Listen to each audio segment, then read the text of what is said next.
Hello Taurus, welcome back to my channel, The Vibes Inside. I am Mariana and I will do this reading here for you. Yeah, I've pre-shuffled the cards here for you, Taurus, and when I sit down here, I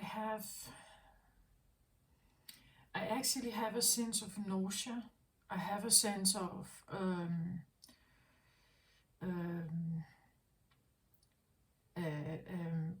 an emptiness also, an emptiness and like a sense of nausea. It's actually not a very good feeling. When I took out the cards here, I also, well, this time of reading, yesterday in the Aries reading, I made a cross like that. That's how the card wanted to come out.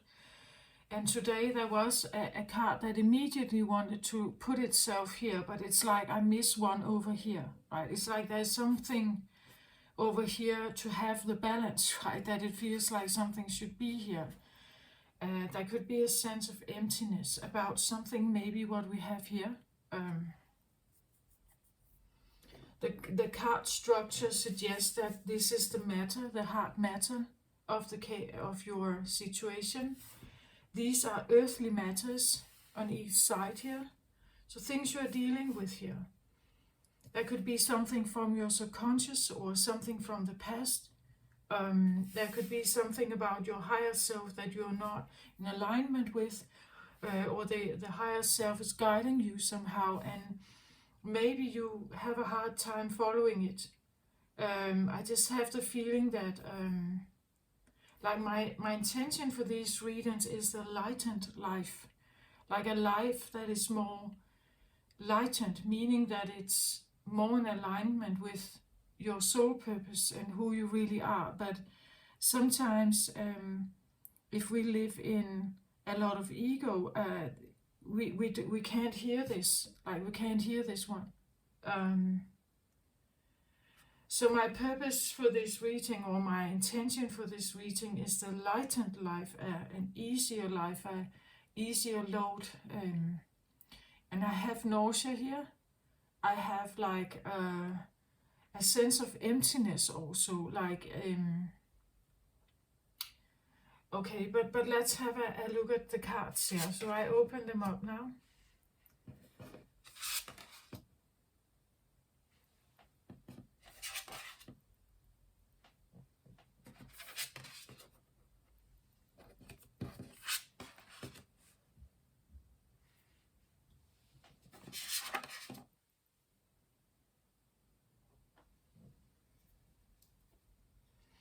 Okay,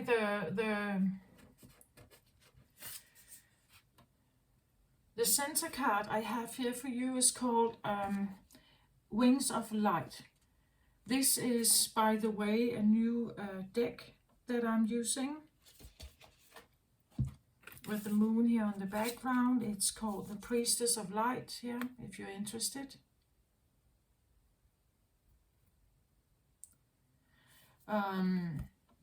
So it says here, wings of light, becoming something new. Now I get the reason why I feel nausea and why I have this feeling of maybe emptiness. It's like a void feeling, like you're in a void, right? Beginning something new, becoming something new. And look at the speed that she has here. The speed you have, it's like, well, actually I find it kind of contradictory that when you slow your earthly pace down, your energy vibration actually goes up. It goes towards grace, love, understanding. You're more present in the moment. When we rush around, when we rush around here with a lot of speed in the physical world, you usually lose grace. You usually lose sometimes yourself, actually. in the midst of this running here, or racing, or pacing. But when you slow your earthly pace down, you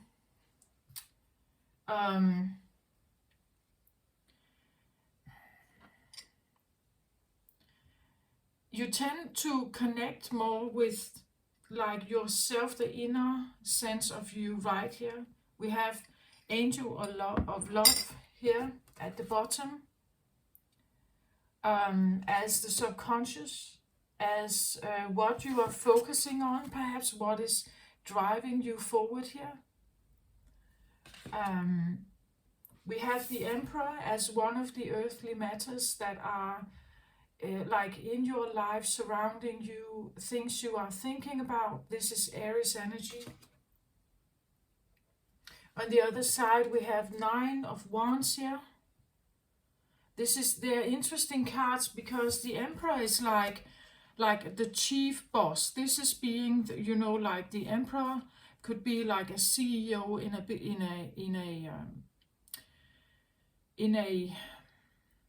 a company here, right? But the Emperor can also talk about like the divine masculine energy. Yesterday in the Aries reading, actually, I had the divine feminine come out, and this would be Aries energy in a,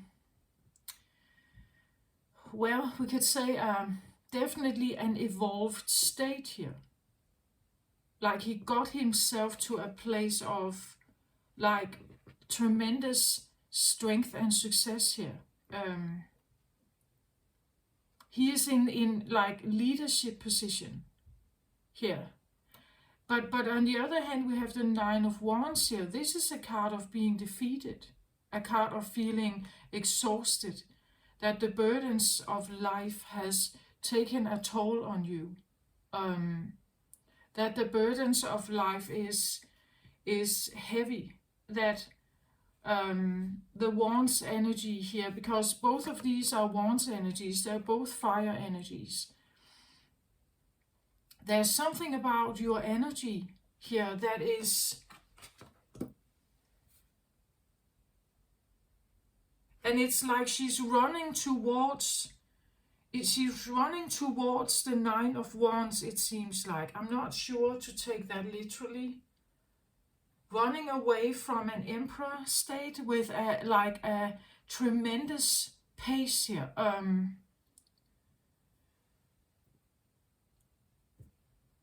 Well, literally in your life, it could be that you are experiencing something that takes you out of your normal leadership and control of your life. Maybe literally it takes you out of power. Let's say you have been a very successful CEO here, Taurus. Like Earth in the earthly realm, like being a big boss somehow.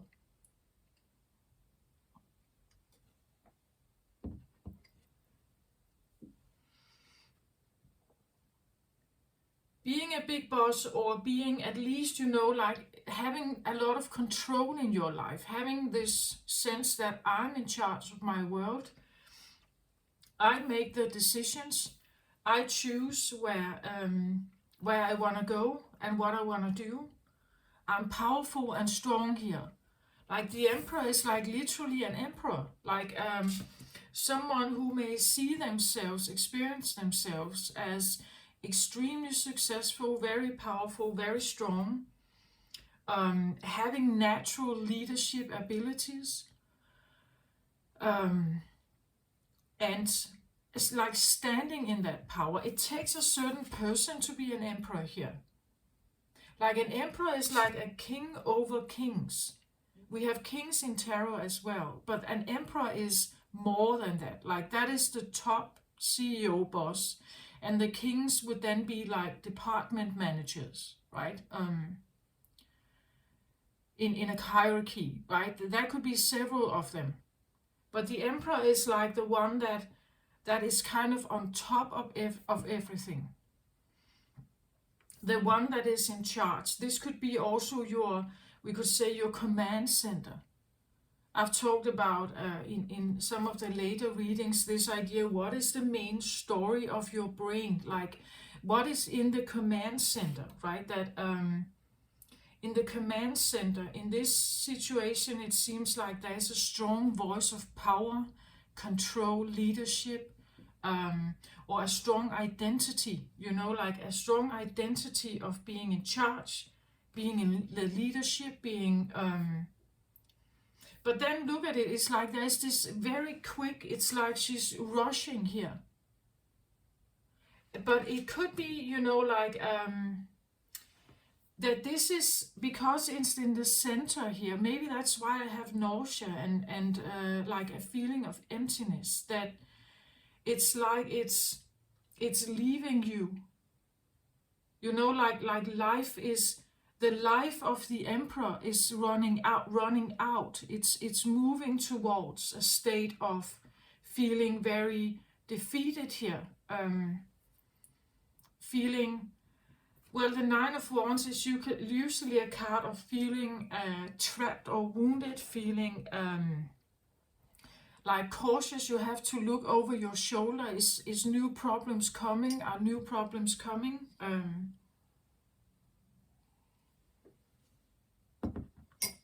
So from being someone who is in charge of your life to feeling defeated here. This is like a battle zone, right? Where the emperor country here has been attacked by something. And it's leaving you very quickly here. It's very quick, this. It leaves you in a sense of feeling perhaps more and more, because she's kind of running towards, like she's running, her direction is towards the Nine of Wands. Maybe that's why I have this sense of nausea, or like from being over the CEO here, because he's very powerful and strong. This is, like his health is strong also here. Like he's vibrant, he can still go out and fight like all the other knights, right?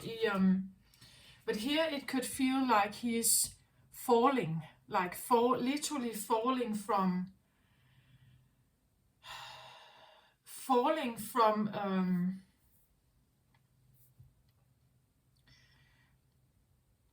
that he's losing his power, right? That he's no longer in the same power.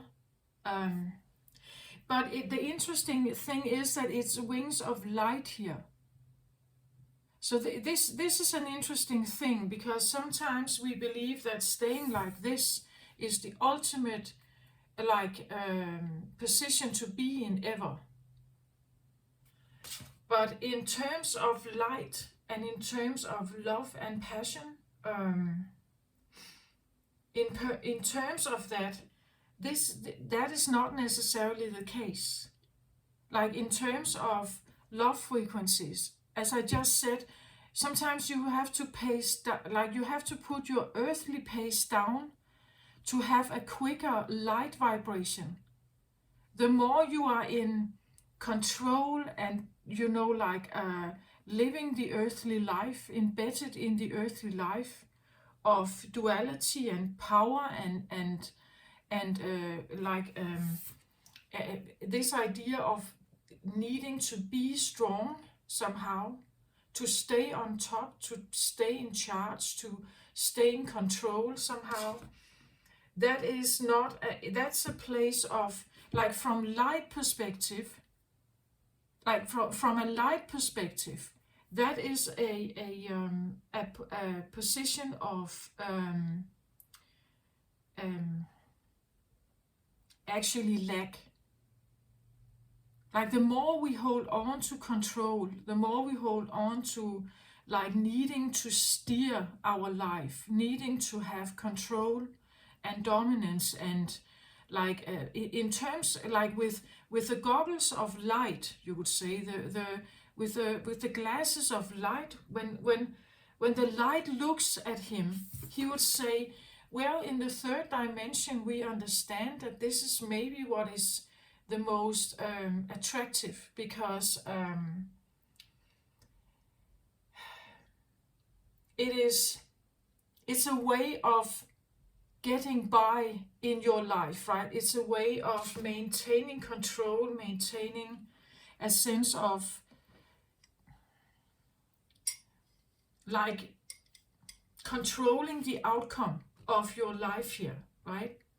But in terms of light, it has nothing to do with, like, light is not, well, light is powerful, love is powerful, but love is not the same as control and physical power.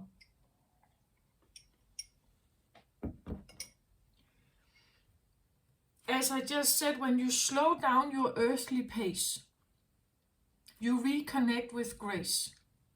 It's not coming overnight, it comes over a period of time. You reconnect with something else in you. A self-love, a self-care, a grace you wanna let, a grace that kind of wants to be in your life with everything you do. So when you slow your pace down, your earthly pace down, it may feel like a defeat, that you can't do the same as you used to. But actually, what's rushing in here is light. Like light is rushing into your life. You become something new here. I feel like it rushes in. So this could be like a quick incoming feeling, and it gives you maybe nausea or dizziness or something. Maybe you got thrown to the ground here, or you feel very defeated, like now he's a 9 of Wands. He's not near being an emperor or a king here.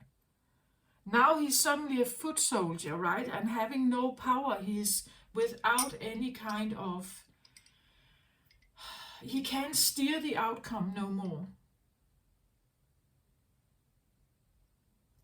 He feels defeated in some way here.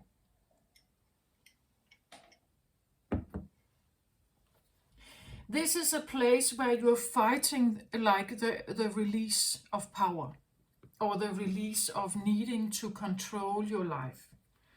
Here you're fighting it. You don't understand it. You don't know what's going on. You are wishing that you could somehow return to this.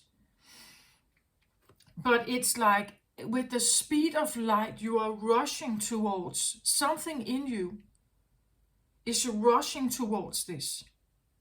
Like it wants you to put your, like, slow down. Here he can't, like he needs to take breaks.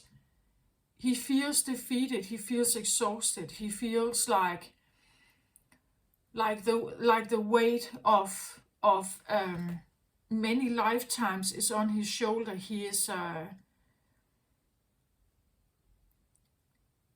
alone also here, right? It's like it could be a feeling of darkening times, somehow, something like that. But my intention is to read for lightened self, lightened life. In what is happening here, it may feel like you get defeated. That you are right now you are in a weak position. You have this on one side that is calling you, I should be stronger, I should be in charge. I can't be weak, right? I can't be like that. But everything in you runs towards this. Like, whether you want it or not, we could see this as your heart. It runs towards something here. It wants to slow down. It wants to, that's what light wants. It wants to slow us down. That's the way we reconnect with light. That's the way we reconnect with grace. That's the way we reconnect with self-loving, caring. Again here, the angel of love is here, right? A self-caring. She's looking at her heart here. She's looking at it, right? She's now so slow, like the earthly pace is so slow that she can actually see her heart here. She can see it and feel it and tune into it. She can, as I get, this can be subconscious understanding that I need to slow down somehow. But this feels like it rushes in. It could feel like an attack, like a heart attack, or that it comes in with a lot of speed here, from being vibrant and like active and strong, and feeling that I'm in control of my life, I can do everything. In this position, maybe you suddenly you need help. Like maybe you can't, your body is not responding in the same way. You can't fight like the other soldiers. Maybe you are in bed rest here. Like I had a rest and rejuvenation card also show itself to me when I was shuffling. Like it could be that it comes in here with like almost a speed of lightning here, like a speed, like a hit that comes in very quickly.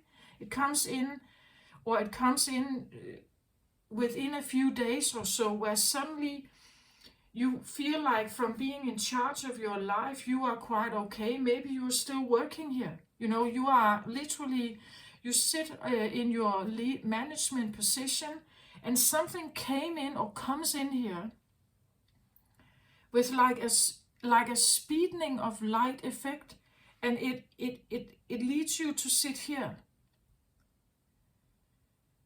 So now you are in this process where you're actually taking in a lot of light here. So Venus, you are ruled by Venus, Taurus, right? So Venus energy coming in here, love energy is coming in here. It may exhaust you, like it may put you down for a while. Maybe that's why I had this feeling of that nausea or dizziness, and then there's this element of emptiness. Like, as I said, he's a foot soldier. It's like he's no longer in charge of something. Like his empire is gone. He's the feeling that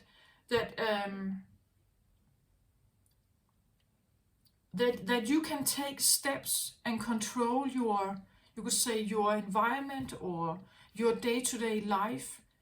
It could feel that it is like it's gone. Like this idea of you being in charge of your life and what you do, and the life you have been living here. Maybe a life of high status, a lot of money. Maybe, you know, it's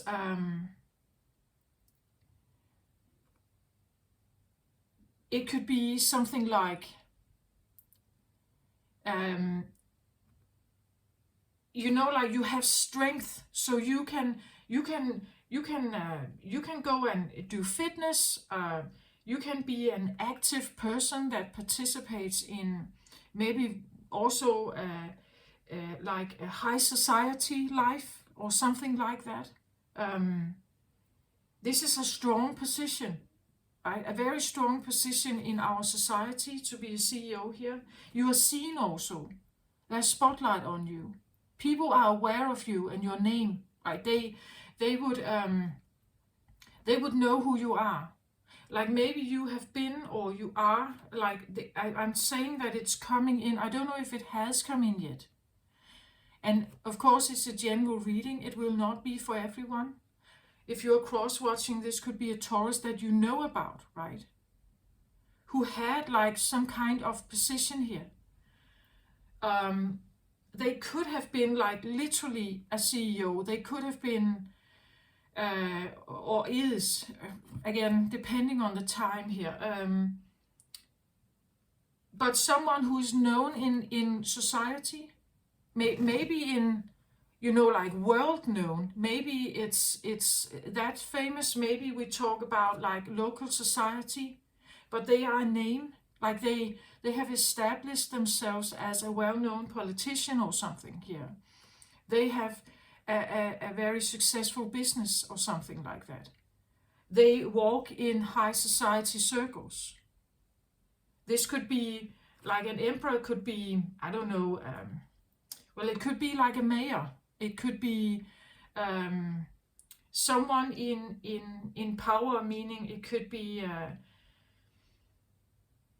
I get judge here, like maybe someone who sits in like a judge position, again, a powerful position. It could be Yeah, well, as I said, a very prominent business person. It can be just your own like knowledge about yourself, that normally you are in charge. Normally you can rely that your body and you are working together, right? We take that for granted.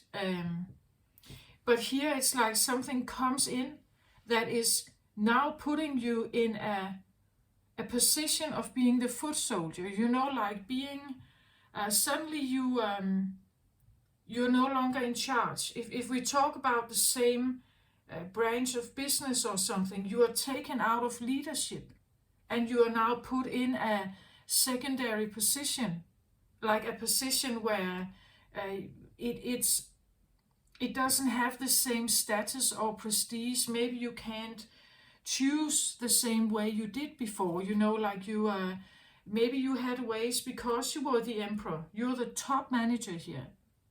You're the top here. So nobody is challenging you.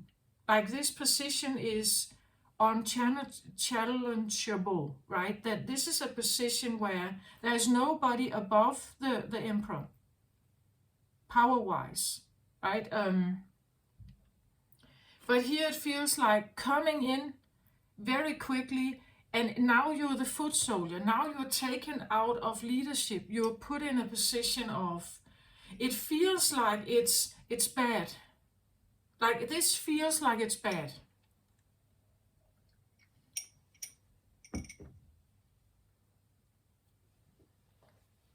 This is a weakened position, so this is very yang. This would feel very yin then, or a lot less yang. Like this would be you, but in a lot less yang energy.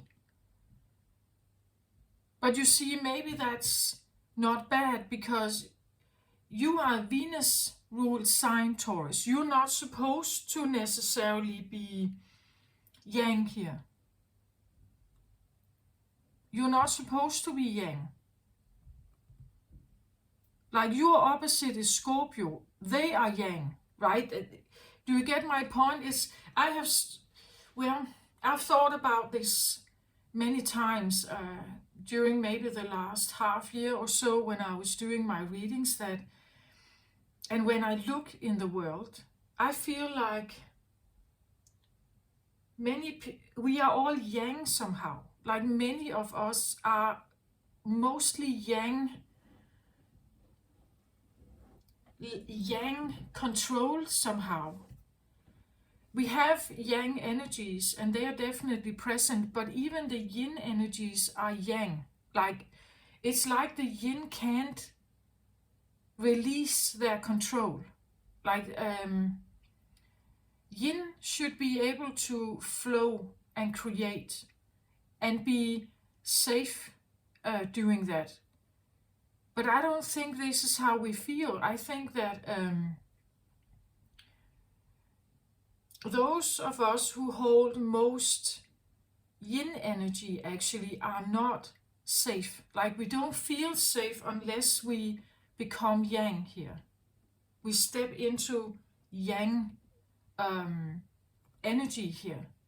We need to be safe. Like we need to step up and make sure that we are safe in our own life, like take control over our own life. But that is not really what the yin energy is normally doing. The yin is safe in the yang presence, and therefore they can flow and create and be like because they are in a position of creation all the time. Actually, they don't have time to fight off any like viruses or influences that could devastate that.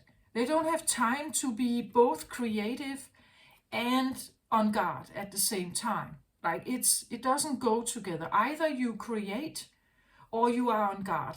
Like right, and somehow I feel like what's happening here, it feels like a defeat.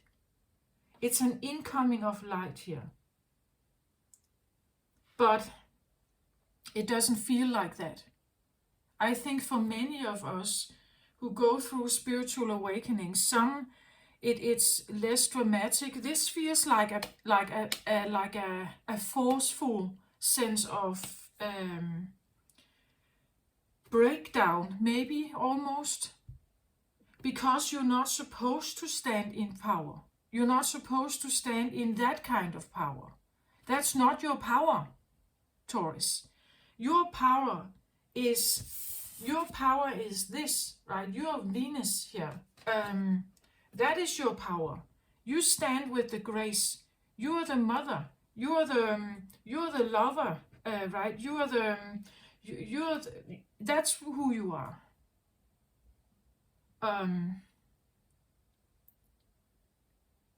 You're not supposed to be yang here. That's not how you're supposed to stand as a yin-oriented. Well, I know some Tauruses out there, you could have a rising. This could be your rising sign, right? Maybe you have an Aries rising here. Or you have a Mars that is very Aries-like here. And I'm not saying it's a bad thing.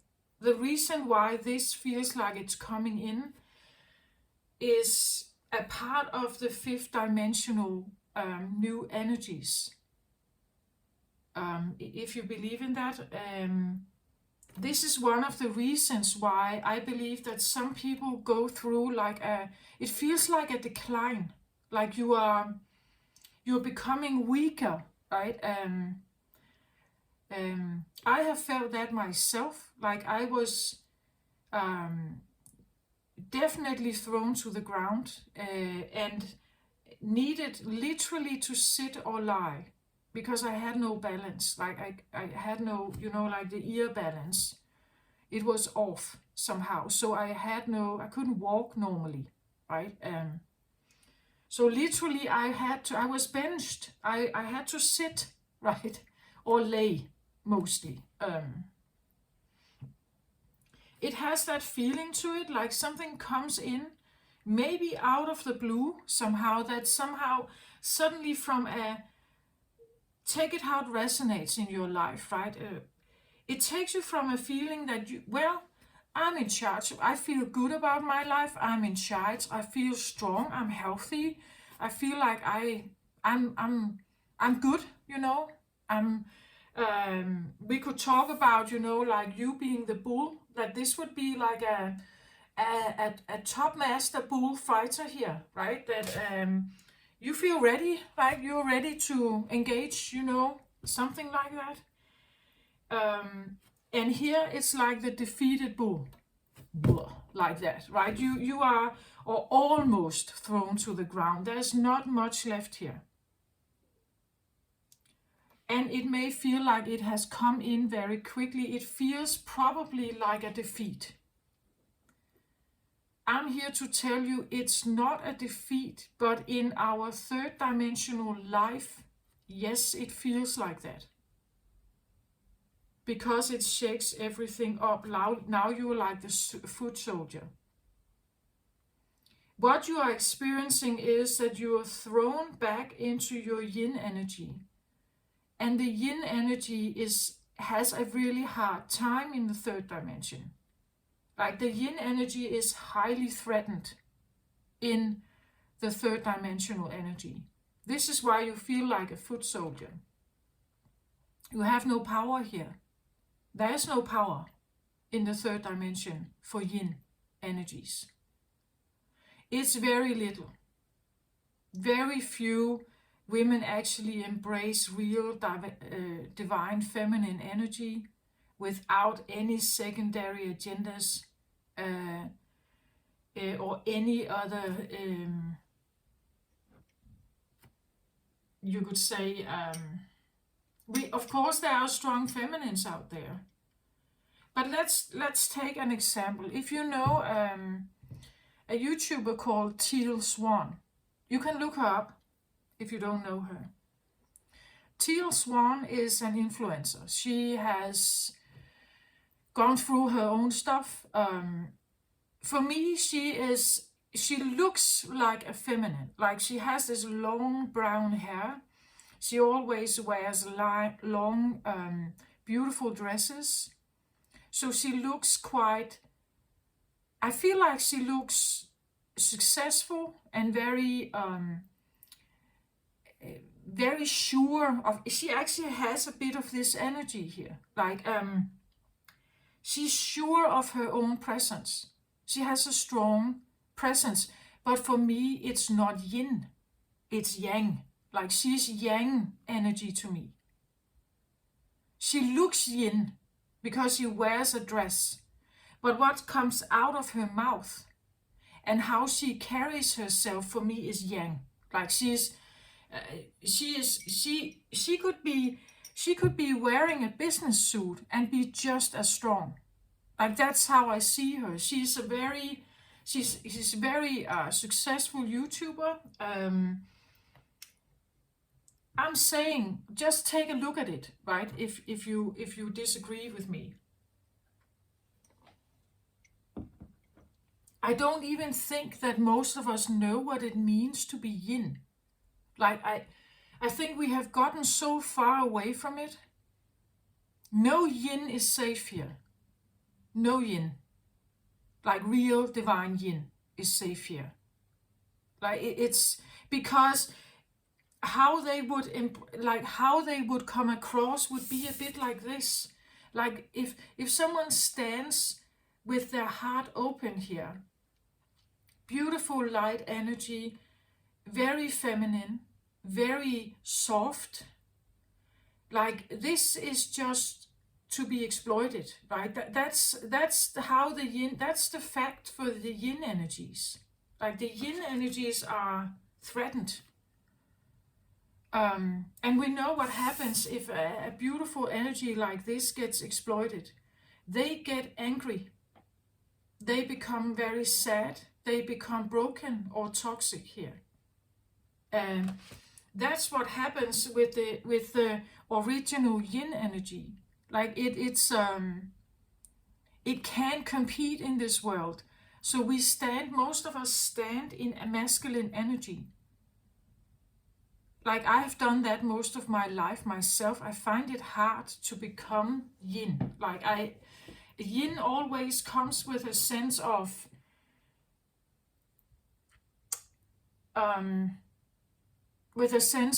defeat, a feeling of that I'm releasing a sense of power every time I become more yin. Every time I try to become more yin, I feel a threat to a certain point.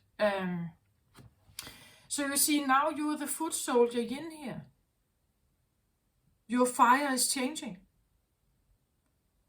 You're using now, like the energy you had here was used in one way, to uphold something. Here it's now you are really struggling here. Because you are being faced with this, I feel like. This is like subconscious energies, unknown, or like this, like deep inner desires that are actually in you here. This is what you want to be. Like, this is what you want to stand in. You would like to stand with an open heart. You would like to be trusting. You would like to that there would be unconditional love around you. That you could trust everything around you here. But you see what's happening. He's actually building himself a fence here. Because he's not, as I said, he looks over his shoulder. He's not safe. This is a yin energy in a soldier body. Trying still to be yang. And like strong and fighting your fights but actually he has built himself like a fence here. He's defensive. He is not like this. This is what he wants to be. This is what he wants to be. This is what he longs for. That's what I feel like when the light comes in here. The light is light energies are quick moving energies, because they vibrate out of love, they actually vibrate very fast. But we are not used to this. We are not used to it. Our body is not used to it. When you come across something like this, wings of light that come in here, you becoming something new, it would feel like, probably like an attack. Because we come from, I want to say, a shape-shifting energy here for you, Taurus. You have been in yang energy. So a yin energy that tries to be yang, that needs to be yang, protective of their own survival, protecting, you're protecting this. Like you're protecting your Venus energy here. But in the new fifth dimensional energies that come in, you can't do it as you have done it like many years back, many lifetimes perhaps. You can't stay yang. The fifth dimensional energy is a higher vibrational energy. It means that it vibrates quicker and it vibrates with more light. It's asking us to slow down. It's asking us to and embrace what you are. Embrace what you are. But we are not used to it. And as I said, the yin energy can't relax. Like, not really. The real, like, true and unspoiled yin energy is trusting, soft, gentle, tender, caring, compassionate, healer, an empath perhaps, or have highly psychic abilities. So clairvoyance, clairaudient, claircognizant, telepath, empath, have these skills. And when they come in, you know, like when it rushes in here like that, it could feel like an overwhelm, right? That suddenly takes you out of the power you normally have and control in your life. You feel like the foot soldier. You are becoming new. Yeah, you are a novice here. You are a novice now in your own, you are a novice in your own power. In your own power, but you don't know it. Like, we have been so far away from it that we don't even know what it is.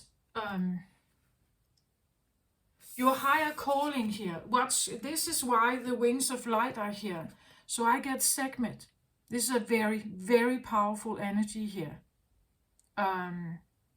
This comes from this deck here. It's called the Divine Feminine. And that is you, Taurus. Maybe not the power you stand in right now, but this is the power that wants to come in. This is the Venus power that wants to come in here. Divine Feminine. We have segment here, the Red Lady. It says, I am pure strength. I honor my anger by giving voice to it. So maybe you feel angry. Maybe you feel angry that you have needed, you know, like it could be when we look at these two, they're actually quite similar, right? They have red clothes here, and they're both very strong and very powerful. So a sense but she's a lady here, and this is a man, right? So it's like they're battling, you know, like a feeling of needing to battle myself, needing to battle. It could be a person in your life, of course, right? Sometimes inner manifestations also manifest on the outside, that someone is, it's like they are battling here. Both of them actually stand, look at the light here around her. Both of them actually stand in very high power. Look at the similarities here of how there is this shine around them here, the red clothing here.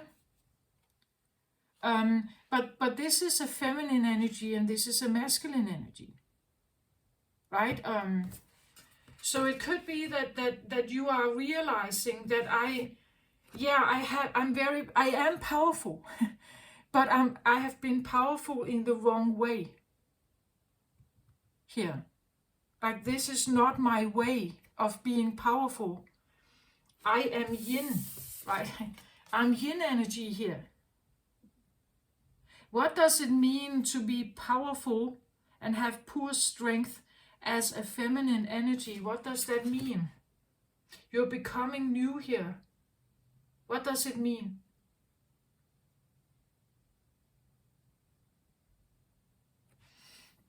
What does it mean to become new, feeling like a novice, fighting still to wanting your strength back, right? It's like these two are, you could say, opposite energies that may influence you at this time, the yin and yang here in your life. It could be that you are struggling. You want to get your power back here, but you feel more and more defeated. Every time you try to get your power back, you feel more and more defeated. And it feels empty. As I said, there is this feeling of nausea and dizziness and exhaustion perhaps here. That you can't do it. Like every time you try to get it back, it's like forces are working against you and it feels empty. The reason why it feels empty, I think, is because we don't know what it means to stand in divine feminine power. There is no, you have no recognition of this. You don't know what it is. You have been this all your life. You have been this all your life. You don't know what it is to stand in light energy.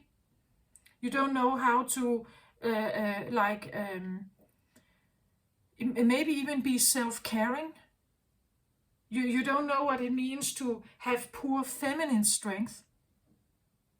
You don't know what it means to have strength even though you slow down. Like here you are forced to slow down. You're forced to slow down here, to integrate light energies. You know, it's like the third dimensional energy is actually quite slow moving. The vibration is quite slow. The higher vibrational energy of light or love or compassion or self-care you get into, the quicker it starts moving. And when it starts moving quicker, you can't be quick also in your earthly experience. Like then you will become dizzy. Then you will feel exhausted, and it's asking you to slow down here. Move slower. Move slower while you integrate. It feels empty because you don't know what it means, and there's no power here. This is what you're guided towards. This is your higher self here. I am poor strength, but you're not there yet. This has just started. You are in a void position. You are becoming a novice of your own energy, but you don't know what it is. You have no clue what it means. So let me get Sekhmet here for you. Sekhmet.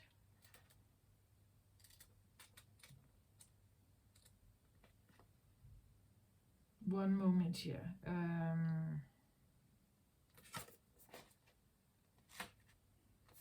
So when I read, and it takes strength, right? That's why you get Sekhmet, of course.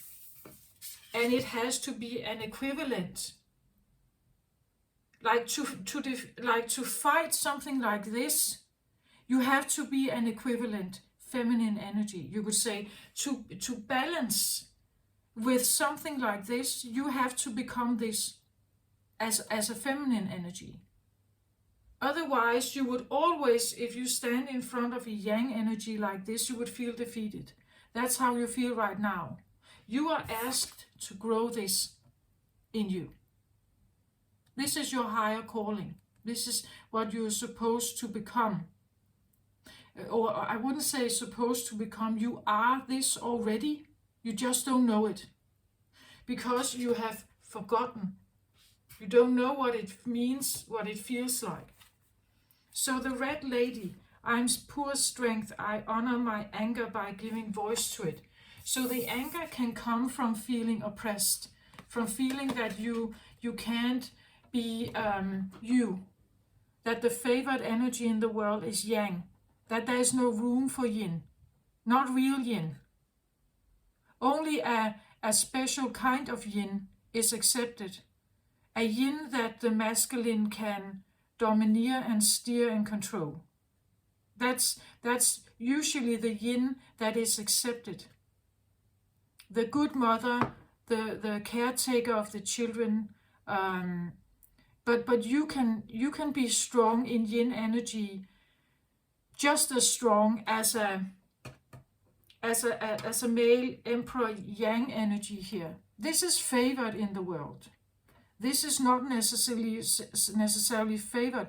I've talked about this before, that the yin energy it has no value. Not real value. Not value that you put money on. Like a man can go out and build a temple and he will be rewarded for it and earn money. But the motherly energy, the care, how many times she blows on her child's knee and put a bandage on it, how many hugs she gives. It just evaporates in the air. It's like it has no effect. But it does have effect, doesn't it? And it's like we need to speak about it, voice it. That could also be what your anger is about here. That actually you're doing quite a good job and nobody is seeing it, right? Nobody really sees what you're doing.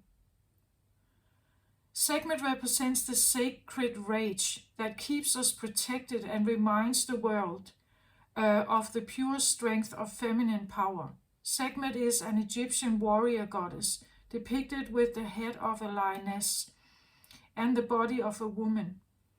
The lion was considered the fiercest hunter in Egypt and a sign of protection. She is the daughter of the sun god Ra. The red solar disk that she wears indicates that she is a solar deity. She is known as the powerful one, the Red Lady, she who molds, and the one before whom evil trembles.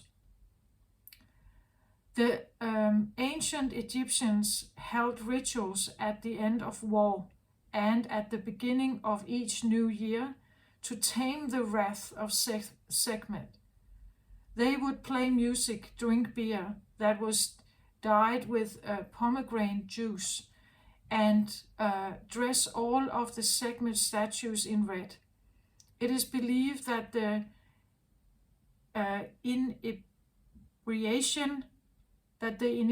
inebriation would lull the goddess into a stop her and end her destruction. Sekhmet was a powerful goddess and protector of the pharaoh. She was called on during times of war and considered to be a goddess of divine retribution. So when your soul selects her card, it talks about holy rage, sacred anger, and positive aggression. These states of being are crucial aspects of divine feminine. It's the feminine power that ends wars, that brings home missing children, that seeks justice for the earth and for those who can't defend themselves.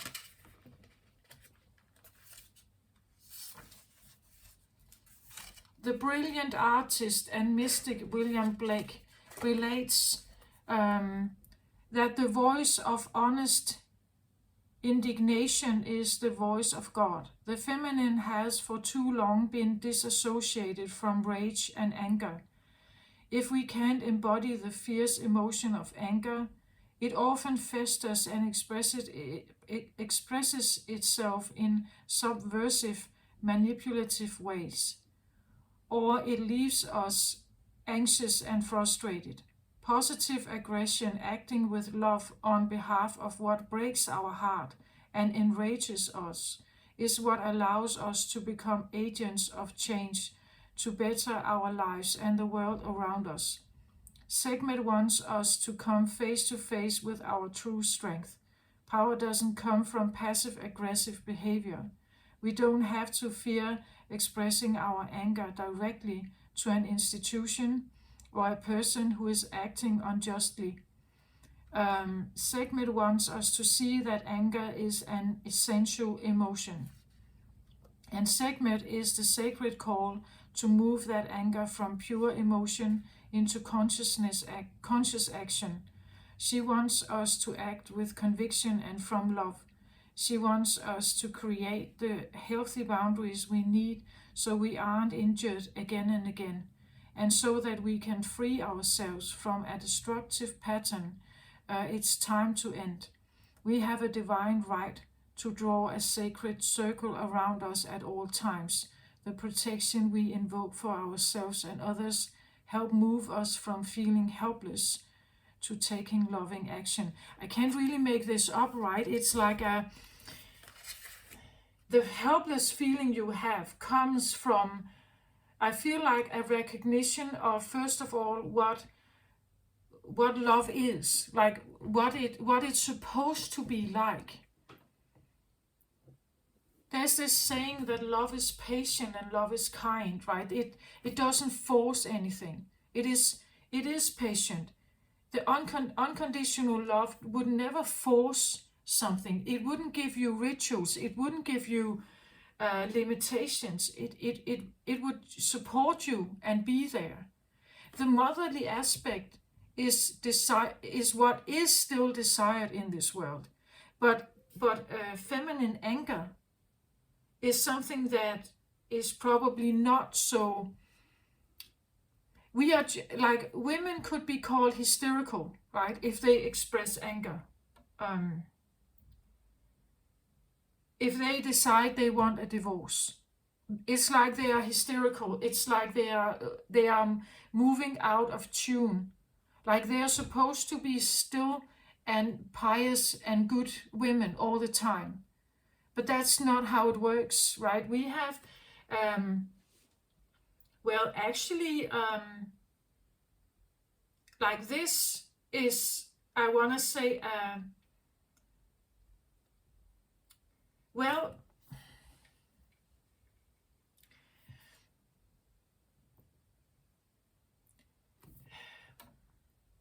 I feel like often this anger here, when it is expressed in a divine way, it comes across as mentioned in the book, but in a more earthly realm where we are in, it can become like a last resort. It becomes kind of maybe passive aggressive sometimes for certain women or certain females, or if you identify as a feminine, if you are a male Taurus here, it can come out as a aggressive energy. It can come out as maybe like a passive aggressive or even manipulative, in a manipulative way, because deep down there's this feeling that we are supposed to stand in like beautiful love energies all the time. We want to, I think, like you would like that as a feminine, right? I'm a Cancer sun. I have feminine energies as well. I recognize this, that the yin energy is actually beautiful. I would like to stand in that energy all the time. It's just I can't. It's like if I do that, if I express myself in that way, I would be in danger. My heart would be in danger. My body would be in danger. I can't express myself like that. Like I could be physically assaulted. I could be judged, by the surrounding world. I could, for what I'm saying or what I'm portraying. I don't think that necessarily the feminine body is like, the feminine body is supposed to just be. It's not supposed to be dressed up and sheltered, but it's the only way. Like I think that most feminine energy just wants to express itself. It wants to be free. It wants to not be owned. It wants to just like, if we could, I think we would run around naked. I really think so. It's like, that's the nature of the yin energy, but it's not safe. Like, we can't do that. There are even like places in the world where women are very covered up, not only as an oppressive mean, but actually to protect them, because they're not supposed to stand out. They look all the same. They're not supposed to stand out. And this is actually a realization that the masculine energy is not restricting itself. Like, if the masculine energy would restrict itself or stand in divine masculine energy, they would never attack a woman. Like, they wouldn't do that. It would go against everything in them. Because the feminine energy is life force. Like, if you take away the life force, as I said, she breaks. She becomes toxic here. When you take away the life force, she becomes toxic or she breaks. Now you've ruined it. Right? Then you have to find another one. And another one and another one. This is how the world has become as it is today. So if you actually hold sacred feminine energy, you are protecting it here. You can show it, right? You're hiding it behind your clothes. You're hiding it behind your costume, the way you act. You're wearing a mask. Those feminines out there, whether you are male or female, doesn't matter. Those who embrace feminine energy, if you are actually feeling it and you know that you can't be real, you can't be open like that. You can't just let your guard down. If you know that, you are protecting a sacred feminine energy here. It's like, you know, right? You know that you have that in you, and if people see it, they would attack you, right? They would come and take it. They would explore it. They would devour it. They would take it. Now you are in this state, right? That you feel that you have to slow down. You have to become a foot soldier. This is a novice state.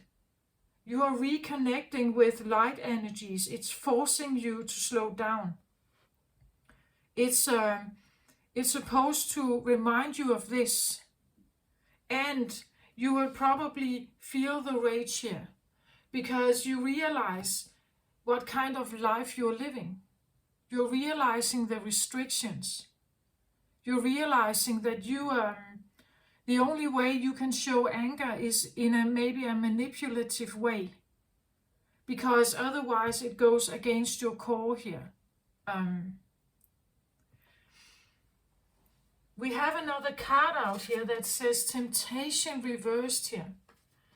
Temptation, for me, it feels a little bit like, like she lays here dormant on the Big Apple here. Well, the Big Apple, we could talk about New York, but in this case it comes across, maybe New York means something for you, right? But the point is that when you feel defeated like this, and when you are thrown back into the yin energy, you can no longer let yourself be tempted by manipulative or other. There is an ethic that it's like the temptation card could normally, maybe when you stood in this energy here, it could lead you in any direction. Like, then it would probably be like this. That you could be tempted to go in any kind of direction you wanted in your life. It didn't matter because you were in charge, so you could do whatever you want. Now it's different. You are thrown down here, first of all. You are realizing this about yourself, and therefore you can no longer, it's not authentic. You can no longer go by your temptations. One of the temptations is maybe to burst out in anger, but it's like you can't do that, or you feel like you can't do it. You're facing that you can't do it. That is not the right way. It's exhausting. You are going through a transformation period of, I feel like also there's this empty feeling of being alone, like nobody quite gets it. It's like something is being revealed to you here. That you are feminine energy here. You are yin. And yin is in a less favored position. Like nobody sees the value of the yin. This is fire energy. It means that it's yang energy. Here you are exhausted. When you try to yield fire energy, you get exhausted. Like you don't have the same power anymore. It's like you're called to be yin here. You're called to be Venus.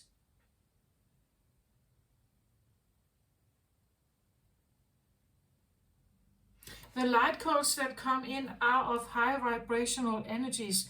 So when our lower vibrational energies meets up with it, it feels unfamiliar. And it feels weird, it feels uncomfortable. When it's integrated, it's different. Then it brings a lot, then it will bring more of this to your life here. But when it comes in the first place, and we are not aware of it, we don't know what it is, as I said, we don't know exactly what pure yin energy is. It's like,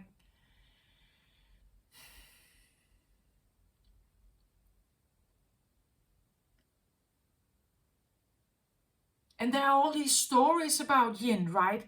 The temptress in the Eden of Garden, that the feminine energy is supposed to be like a sinner, that she's a trickster, like the serpent in the garden, right? That she holds like a long story of, well, she's attractive, but she's also like highly manipulative, right? That you can trust the yin.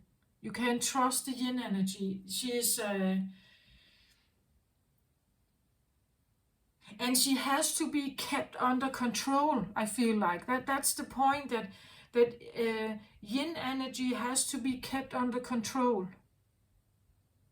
And even to the point that we have to hide it. If we hide it behind a burqa or another kind of feminine dress or uniform or something, or ceremonial clothing, then we hide her true nature. It's like the true nature of the yin is kept under lock somehow. And I think that it's not necessarily only to be oppressive. It's not always only to... It's just that otherwise she would be exploited. Like, and that's what we see in the world, right? We see that that sex is an industry. Right, porn industry and like sex trafficking. We have pedophile rings. We have, and it's all covered. It's all in the shadows. It's all dimmed down. We're not talking about it, right? We keep it like under lid somehow. And still we have the fairy tale princess stories, right? It's that we tell our young girls. Some girls are raised to be virgins before they get married. Some girls, it's like there's this, that a girl has to be in a certain way, right? She has to, and not being aggressive, not being feisty, not being, like a lion here. But it doesn't mean that the feminine energy is without fire. It has fire.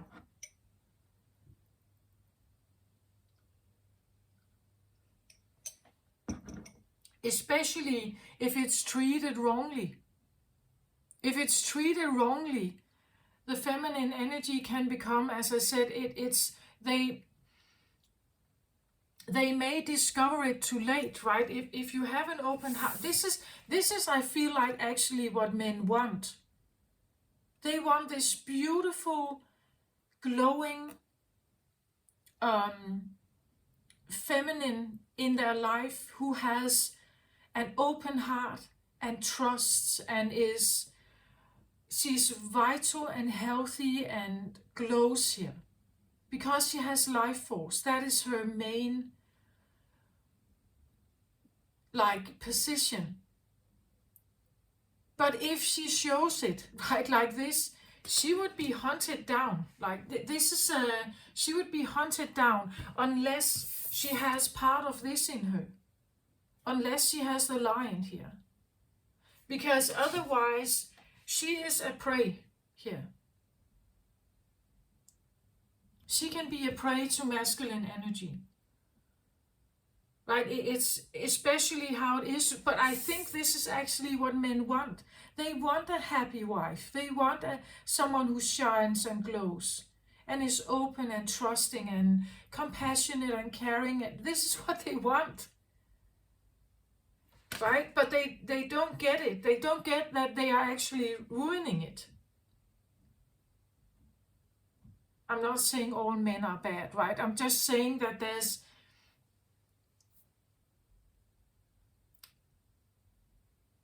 that it takes responsibility. It takes responsibility to be a divine feminine. Like, she can't attack anyone here, right? That is not fair. She has to be very aware about why she becomes angry here. When she has her anger out, why is she angry, right? There has to be a certain sense of, what was the word in the book here? It has to come with a sense of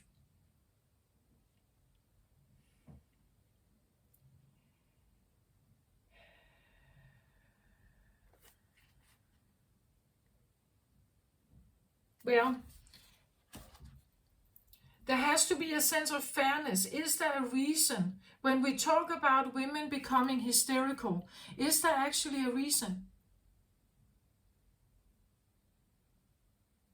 If the feminine energy is protecting this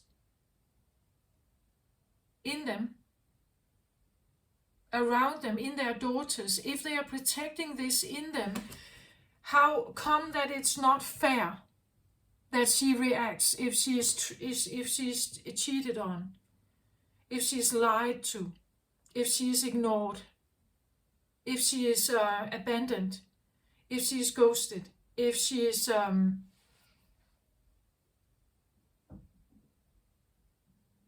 the point is that many, I feel like, feminine energies, they actually stand with this. They have this in their heart and they have this mask on. Like, they have to protect themselves. They have to protect this. So they shield themselves with some kind of exterior. That's one of the problems for the feminine energy, right?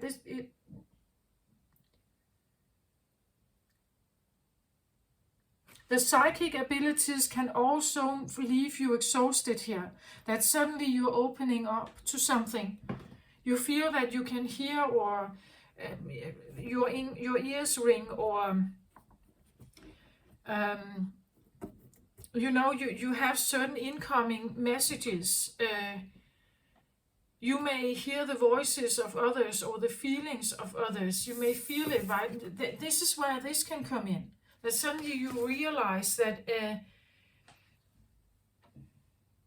and the anger, she has pure strength, it says here. I honor my anger by giving voice to it. So she roars here. She would roar.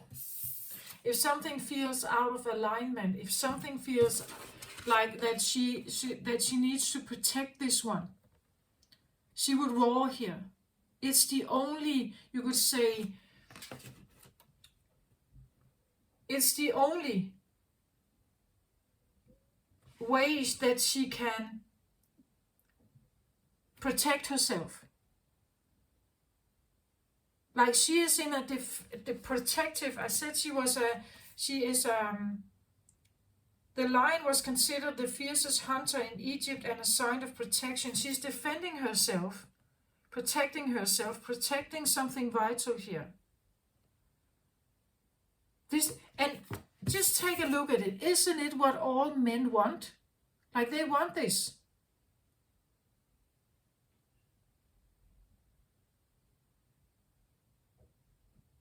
I know that some men would say that they want like a sexy woman. Yeah, I think a sexy woman to play with, to have fun and play with, yes. But to love and hold, this is the one you want to come home to as a man. This is the one that you would like to be there for you and care for you if you have a bad day. You want her to stand vibrant like this, be beautiful, and stand in this light energy, a loving light energy here. This is that's what I feel like is so contradictory in this world, right? That there is a longing for something. After a divorce, a man goes out and look for this. They want a young, new specimen, right? A young, new, happy, smiling, glowing, trusting young woman. That's what they go and look for. Why? Because it's deep down what they want, right? So now they go and get another one after the wife is done. After the wife has lost this. Why has she lost this? Where did it go? Well, it goes into the void. It goes into the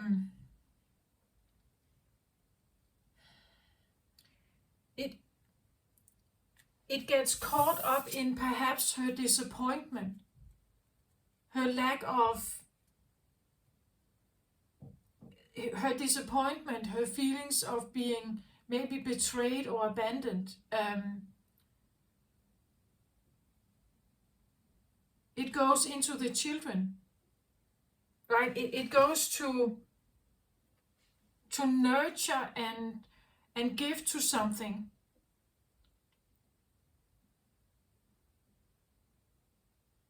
But it has no value. Like the men, they would go to work and they can find value and praise there, but where do the women go, right? Where do the feminine go? Like, where does this have value unless you are a man hunting for a new wife, right? Or a new love interest here. How is she valuable here? This we have to ask ourselves as feminines. What is it we are defending here, right? It's something special, and we are defending it.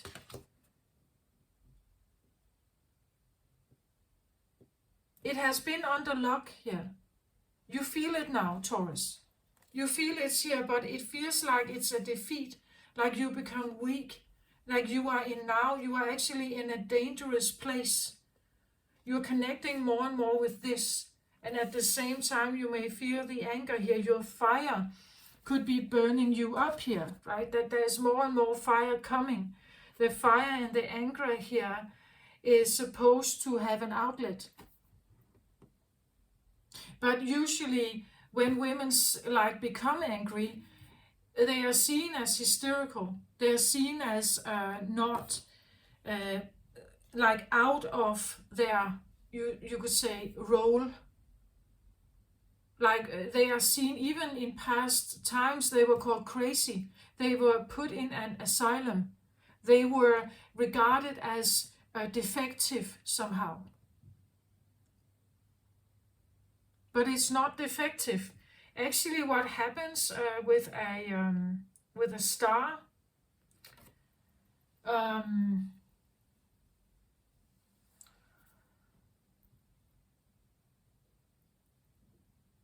it's like the last resort of a star is actually to become self-destructive.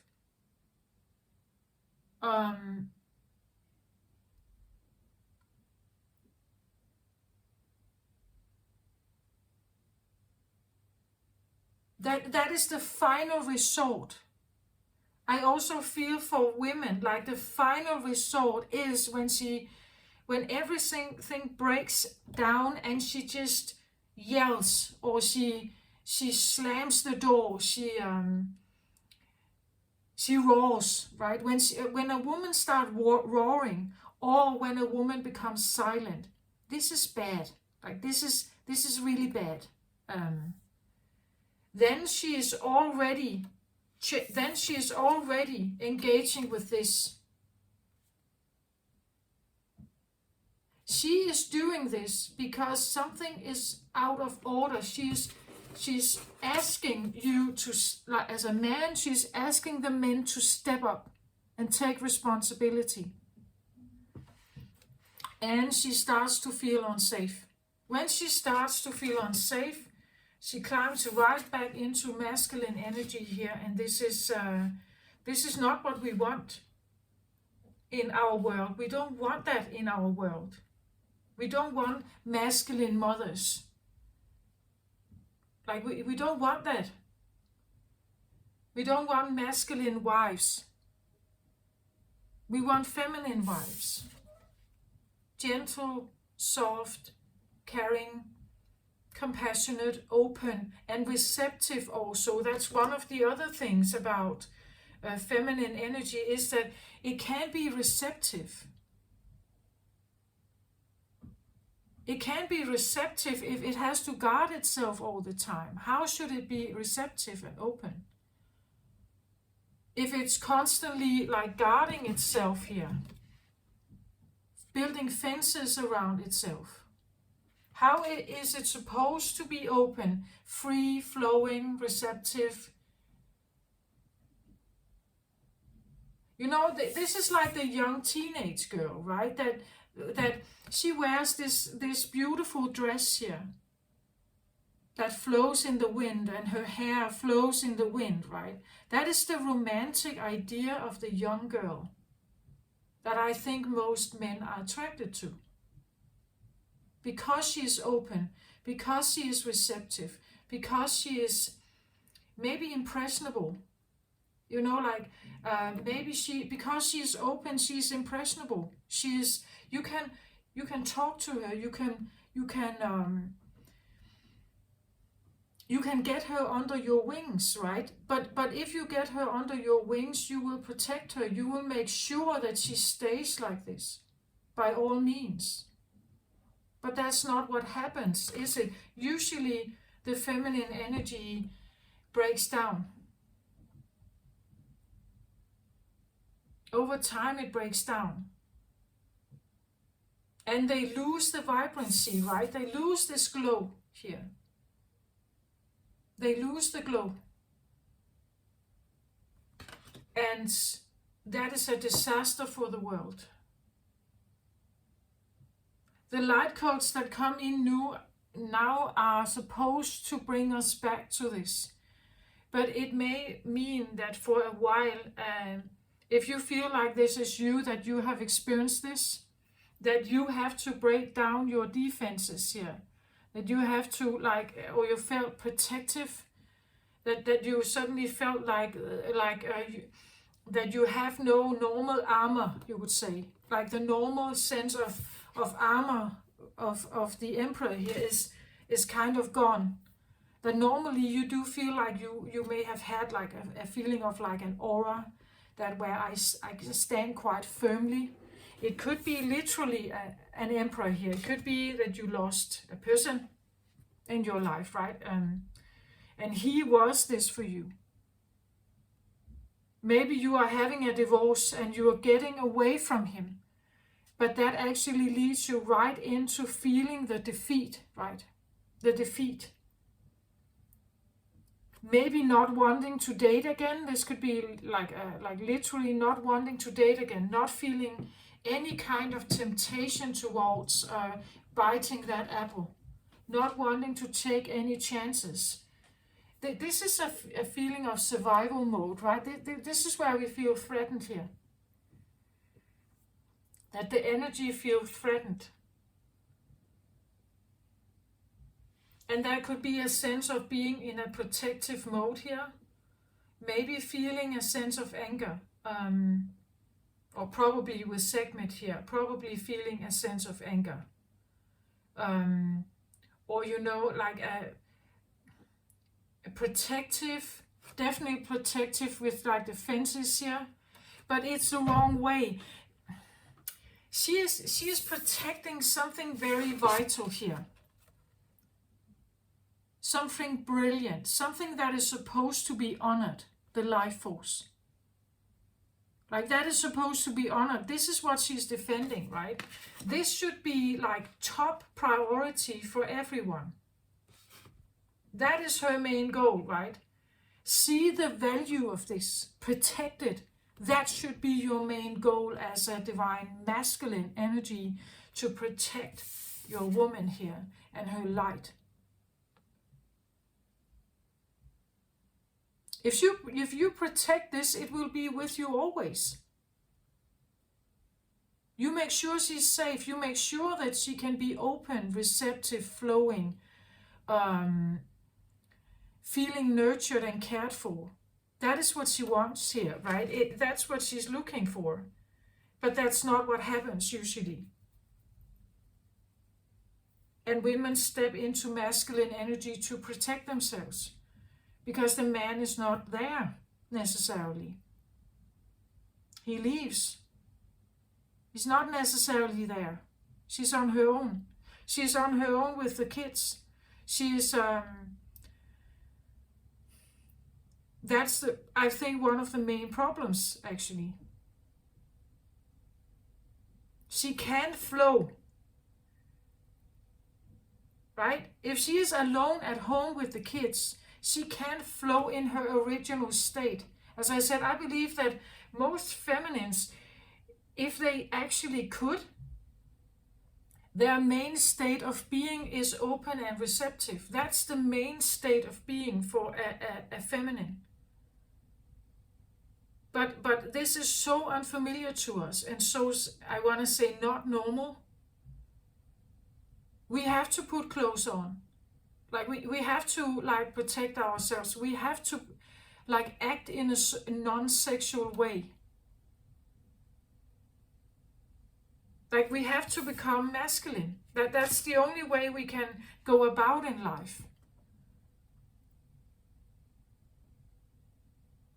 If I laid myself naked in a park, I wouldn't lay there for long. Right? No matter what I look like, I'm a feminine. No matter if I laid myself there naked in the park, just enjoying the sunlight and you being flowy, feminine, I wouldn't lay there long, unless then some would come towards me, whether I liked it or not.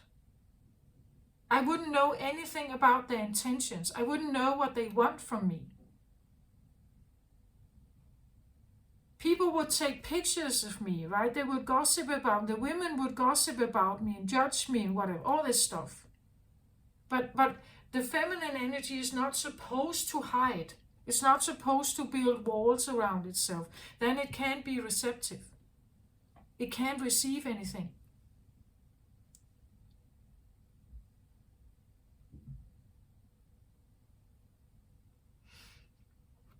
And this is what I feel like. If you feel that you are in like a mode where you feel like you can't protect yourself, like you feel so open somehow, like everything is just pouring in, you can't seem to have that it can't stay out of your zone, your space or something.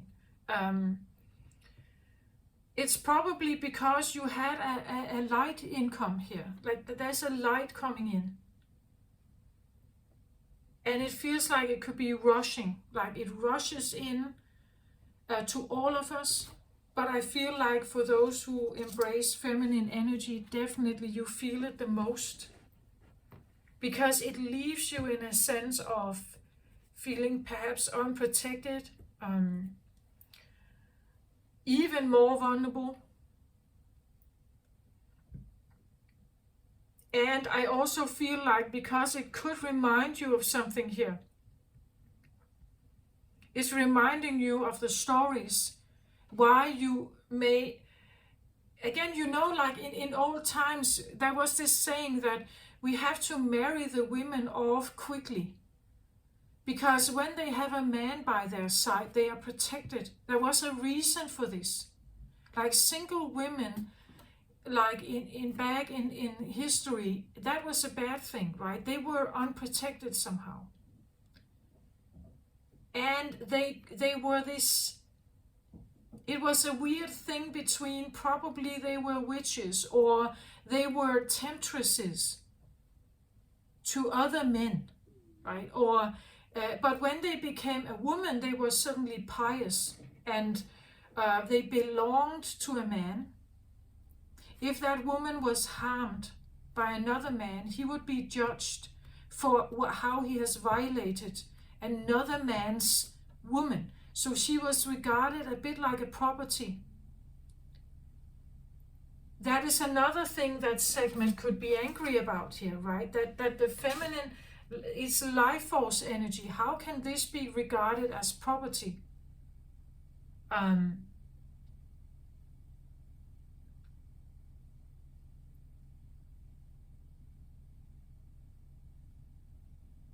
I feel that there's definitely a feeling here of needing to protect something sacred or precious.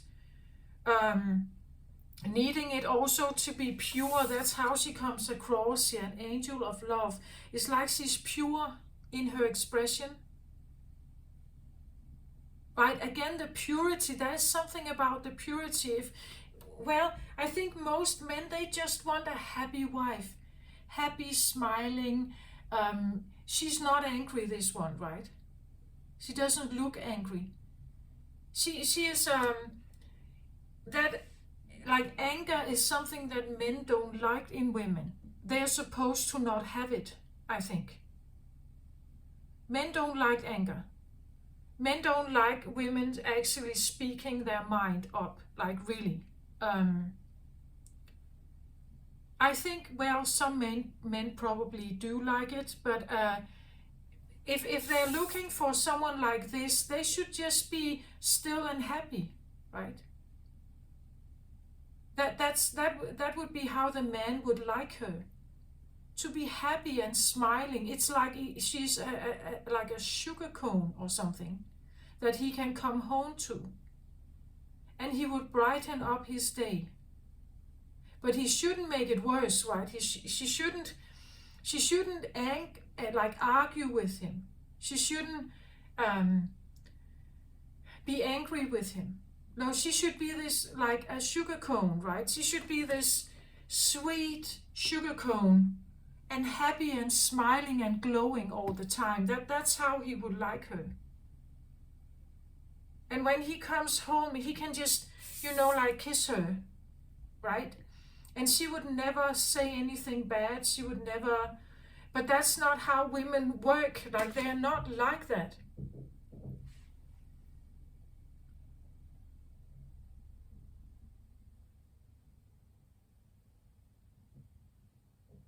I'm not saying that this is an easy thing between men and women, or between sacred feminine energy, sacred masculine energy. I'm not saying it's easy. We are still dealing with this idea that we need to maintain ourselves. So we need food and shelter and warmth and drink and connection and everything. We need all of that as well. So maybe the man can stay with the woman all the time, right? Maybe he needs to go to work. And that's why that's one of the reasons why we have this difficulty, perhaps, that we are in a physical form that needs maintenance. The children needs that, right? It needs an ongoing supply of something.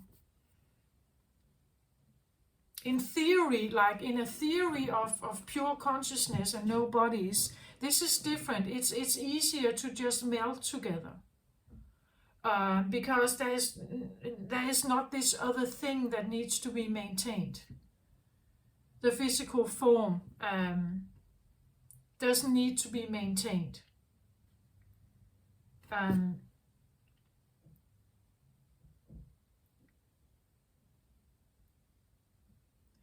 However, it seems like the light codes are coming in anyway. They are forcing the feminines to like connect with their original them, like the original yin here. And it definitely will make you feel like maybe you're breaking down, that you feel vulnerable to the world. And you're also realizing perhaps how few people you actually trust to let in, right? You're realizing how few there are, if any. Right? You're realizing you could be quite alone.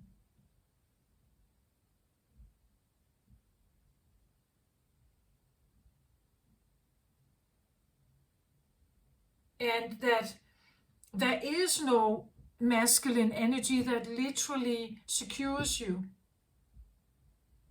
That's what I feel like the feminine energy is becoming highly aware of this now. Right? That there is no like sense of safety. That the sense of safety is something you have to get on your own.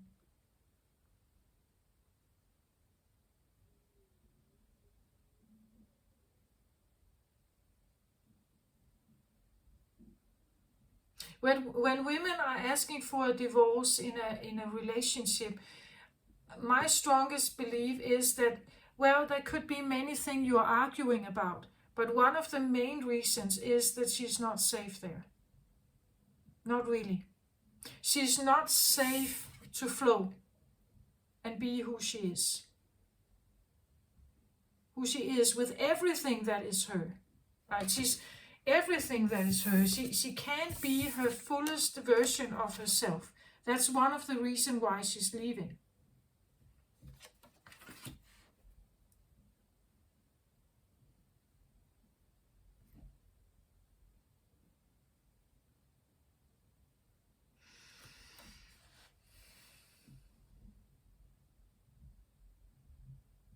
You see the breakdown here with the temptation card.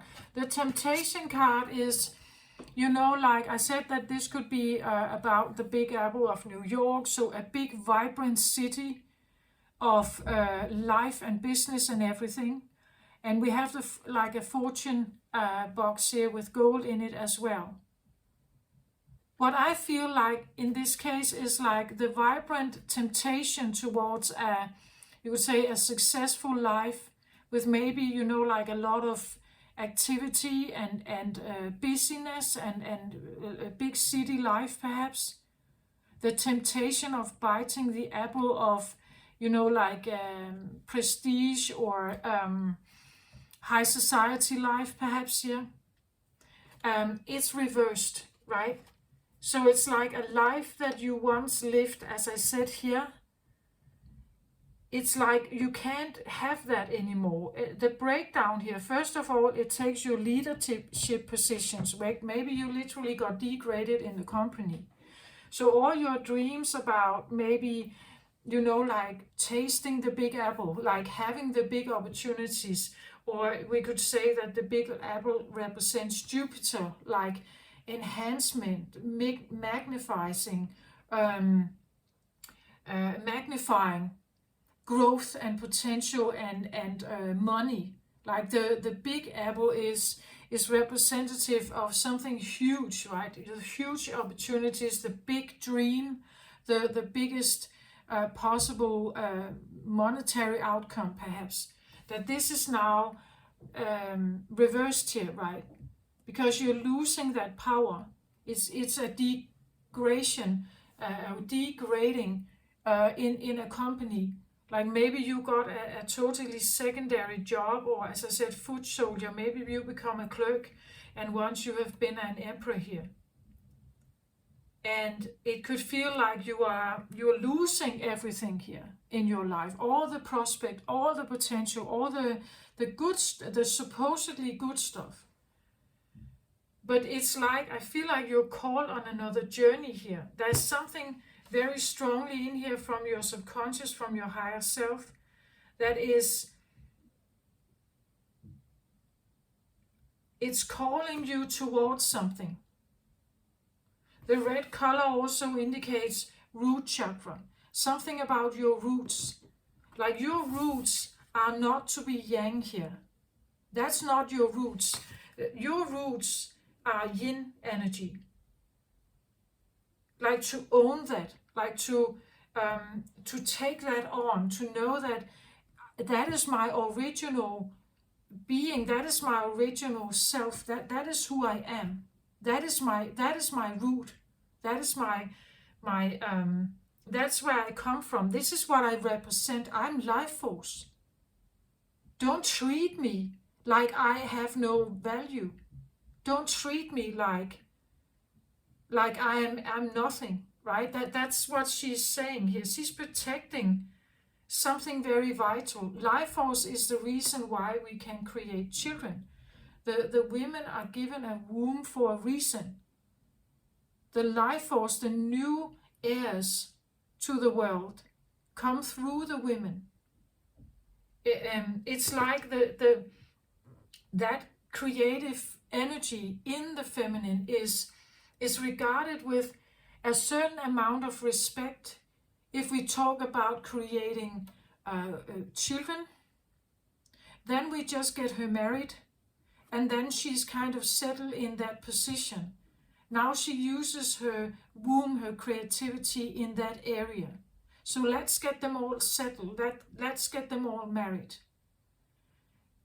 But I don't think that all women are supposed to be married. Like, I think that the creative energy they have and hold is for something else.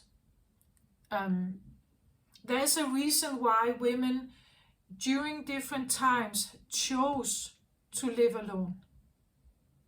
Even in very dangerous times where they could have been attacked, they were called witches, they were beheaded or hanged or burned. They did it anyway. Because they were feeling they were feeling called to something else. Even when they were highly hunted or disregarded, or what they were doing, the life they were living without a man by their side became somehow seen as chaotic. Like it became and they became well, if a woman was a seer, she could have a certain status. A king would even employ or get her by his side so that he could exploit her seer abilities for his advantage, right? That's kind of why she was there. And maybe she had her head on her shoulders as long as she gave him like information that was useful for him. But if she had to bring a message of his death, for instance, she could be beheaded right away. So the creative or psychic feminine energy comes with danger. Like the history of this is loud and clear that this is not necessarily safe. So if that is what you're feeling here, that you feel that you have lost like your defenses, that you are like this open book somehow, that you can't seem to hold yourself together. Maybe you feel a sense of needing to protect something vibrant in you or around you here, that you feel a sense of anger, that there's a bigger and bigger understanding of how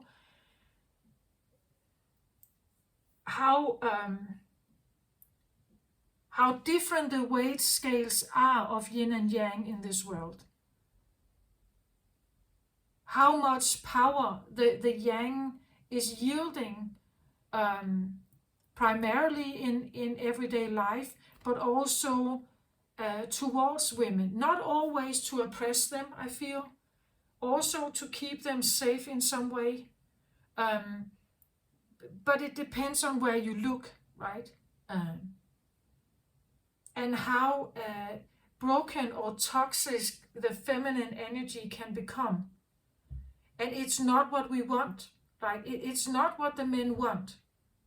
Not really. Well, if they want to have fun, like a plaything, yes. Like a plaything, I think they want a sexy, hot woman. But for breeding, for reproducing, for family life, no. They want this one here. That's why we call that that's why the word wife material is even a thing. Right? That's why wife material is something else than a plaything. Like having an affair with someone. Wife material is something else.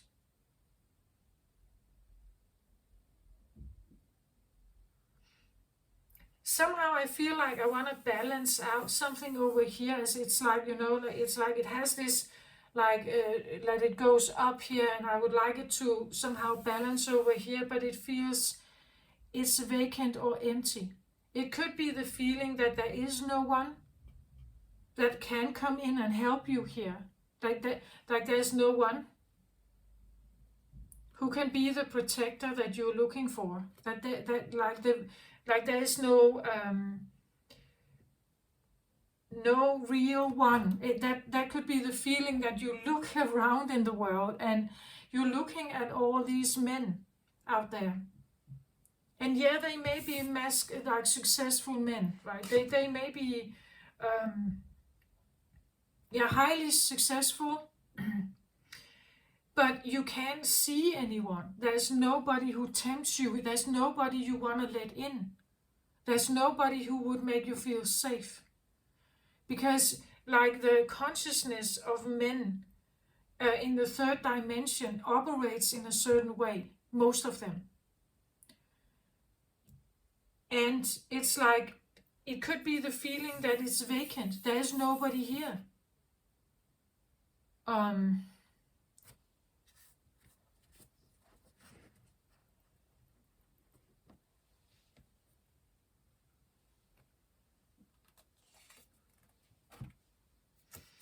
I get the tree of life here. Again, we talk about roots here. This came out in the Celtic Cross reading I did, where I talk about twin flame energy.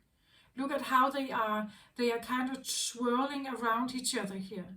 Tree of life is like origin. This is the and life force again, right? It's about the tree can only grow if the soil is right, if the soil is of life, has interest in growing. Like it must be a soil here where the seeds can grow, where the woman can grow her children, where everything is vibrantly in tuned and intertwined equally with each other. That's where the tree grows here, the tree of life grows. Of life, not necessarily of money or of status or something. The tree of life is a specific emperor, then, I want to say. It would be a specific emperor. And it felt like it's vacant, like there's no one who would be this for me or with me, right? That, like, the feeling that the one that I'm supposed to grow with, the one that I'm supposed to find or be intertwined with here, equally intertwined with, is not here. Like, there's a vacancy here. That's maybe why it feels empty, because you're looking for something like this, right? That would protect your energy, that would do anything to protect the life force energy with you. Life force, right? The life force energy with you here. This is the one you're looking for, that one. That, you could say, emperor or divine masculine energy. The emperor can be divine masculine energy. You are looking for that one. But it seems like it's vacant. Like you feel like it's not there. The one that could be this with you. You're dreaming of this one. This is the one that she holds here in her heart.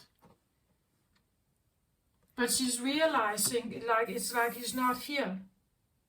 The emperors out there, they have a totally other agenda. Those that could be strong and vibrant and like beautiful masculines are not necessarily sacred or divine masculines.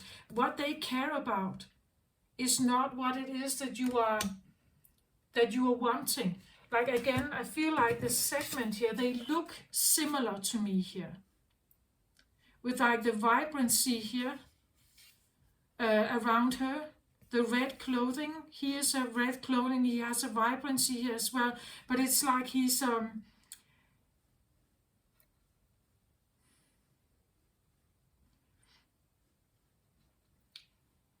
the usual men in this world that concentrate about becoming an emperor, it's a different, the values of emperorhood is different.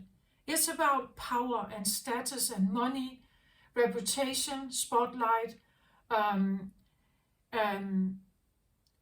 like taking a stand in the history books, becoming a legend, you know. It has nothing to do with necessarily wanting to intertwine with you here.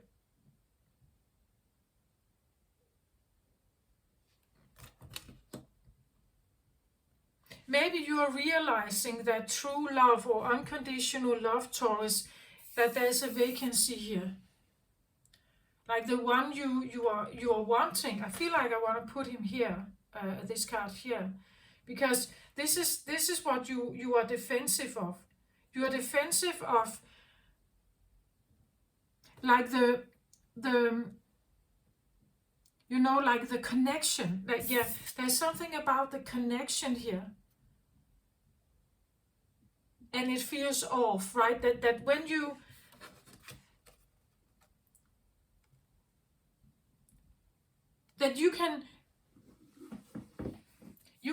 you can find men out there that are strong, that are vibrant, that are, but it's like it's not the one, right?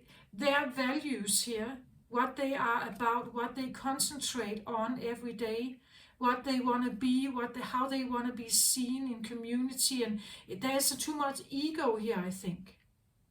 There's too much ego. The one you're looking for doesn't see your light. They don't see it. Maybe you feel that it's kind of broken down here. That's part of the breakdown, I think. Realizing that it's vacant here.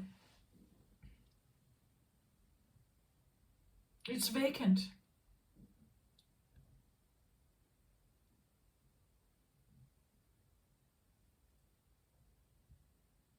That the one that you're supposed to be able to have everything with is not there. Like there is no temptation to even go and look.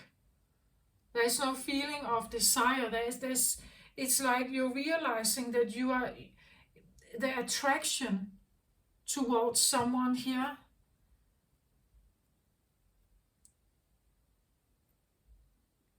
it's not the same anymore. Like status and money and reputation, or like the great condo, or the holiday flat in Venice, and all the expensive travel and everything. It doesn't cut it for you anymore. Like that's not really what you want, right? You want like a real connection here, something that goes deeper, where we build on the same soil. Our roots are intertwined. Our entire being, it has to do with each other. It's each other. It has to do with each other.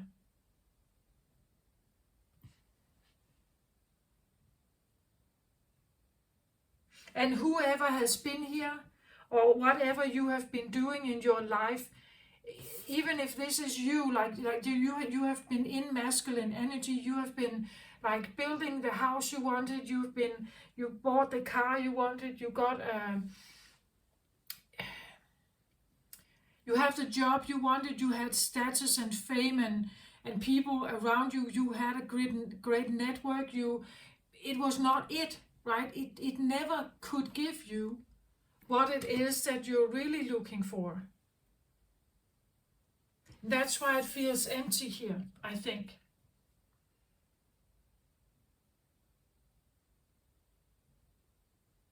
That can also be why you feel defeated here, like realizing that everything I have been using my time on, everything I have been trying to build in life, the people around me, there's really no one that I can let in. There's no one like this there. There's no one who wants to do this with me, right? There's no one who wants to build with me here. And when we see this card, it's like there is true like balance and respect here for each other's value, right? Like that's why a woman that is truly protected by her man, where she feels that she can be like this, she would never leave his side. A man who can make a woman feel like this all the time, like he is special. A man who allows her to flow and be like this, to have her full free expression, is special. A man who can protect her energy when she is in chaos. Chaos is creative energy.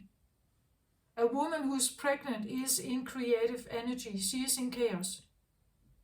A pregnant woman actually needs a lot of protection. She may not say it, but a lot is going on in her body. She is changing. She's becoming something else. Her body changes. She needs a strong man by her side,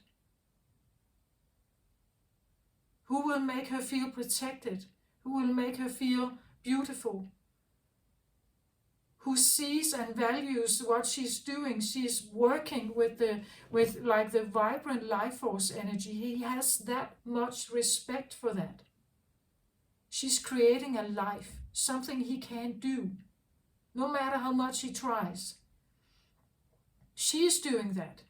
She's maybe even creating his son or daughter. Like she took his seed and she is building now. She's creating. She's in a vibrant state of chaotic energy that is trying to it's like when the earth was built. In the beginning, after the so-called Big Bang, there were just dust particles flowing all around. It took a sense of time and gravity and pull to pull it together and actually create a mass. It's the same thing with the woman. But it's because we can't see it, right? We can't see what's going on in there. If we could see it, I think that we would be stunned, all of us. But it's almost like there is no special value on that. It's not given any kind of. But if a man grows or makes if he builds some kind of business, now it's suddenly like the big new thing. But the woman creating and birthing a child it's like that's just normal. That's why she's here. But that's the only thing she's here for.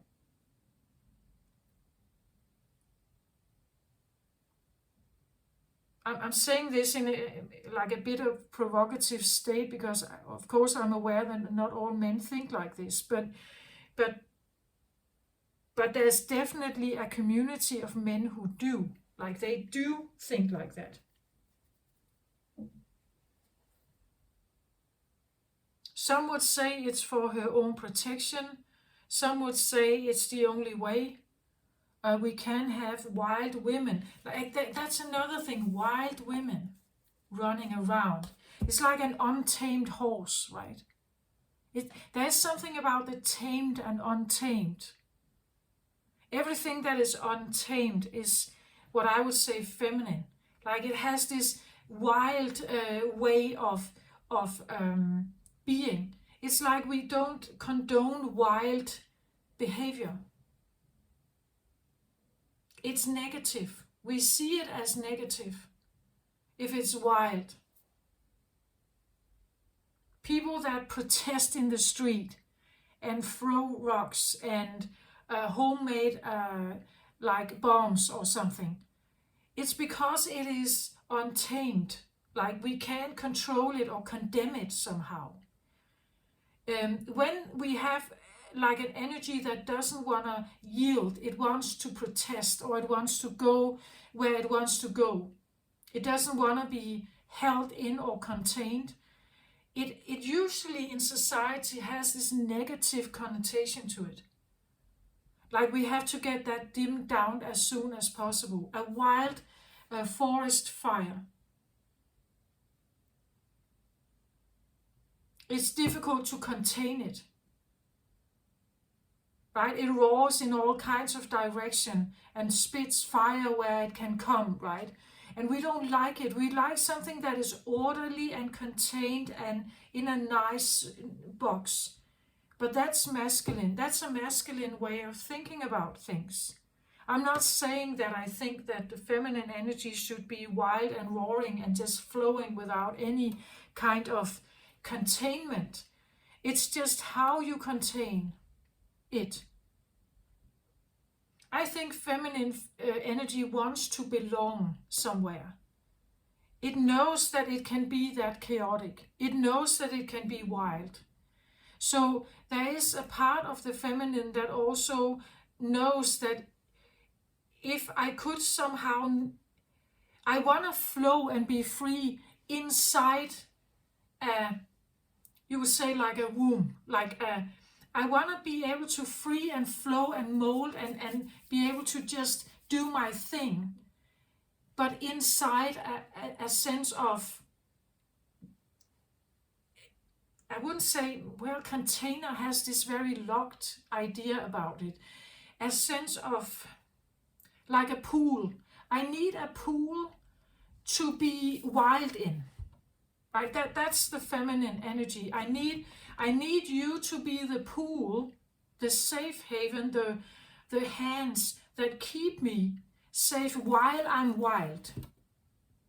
That's what I feel like is needed. And it's like there's nobody here. It's vacant.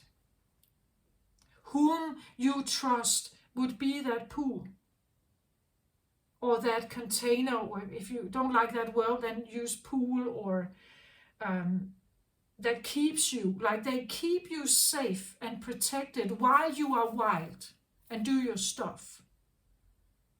As I said, like if I put myself randomly in any kind of park, I take my clothes off and I just lay there. Anything can come towards me and I will have no way of just being feminine and flowy and be free in my, or wild, or whatever you want to call it, but be in my process of being just feminine. Anything could come. What she likes is that there is something that keeps her there.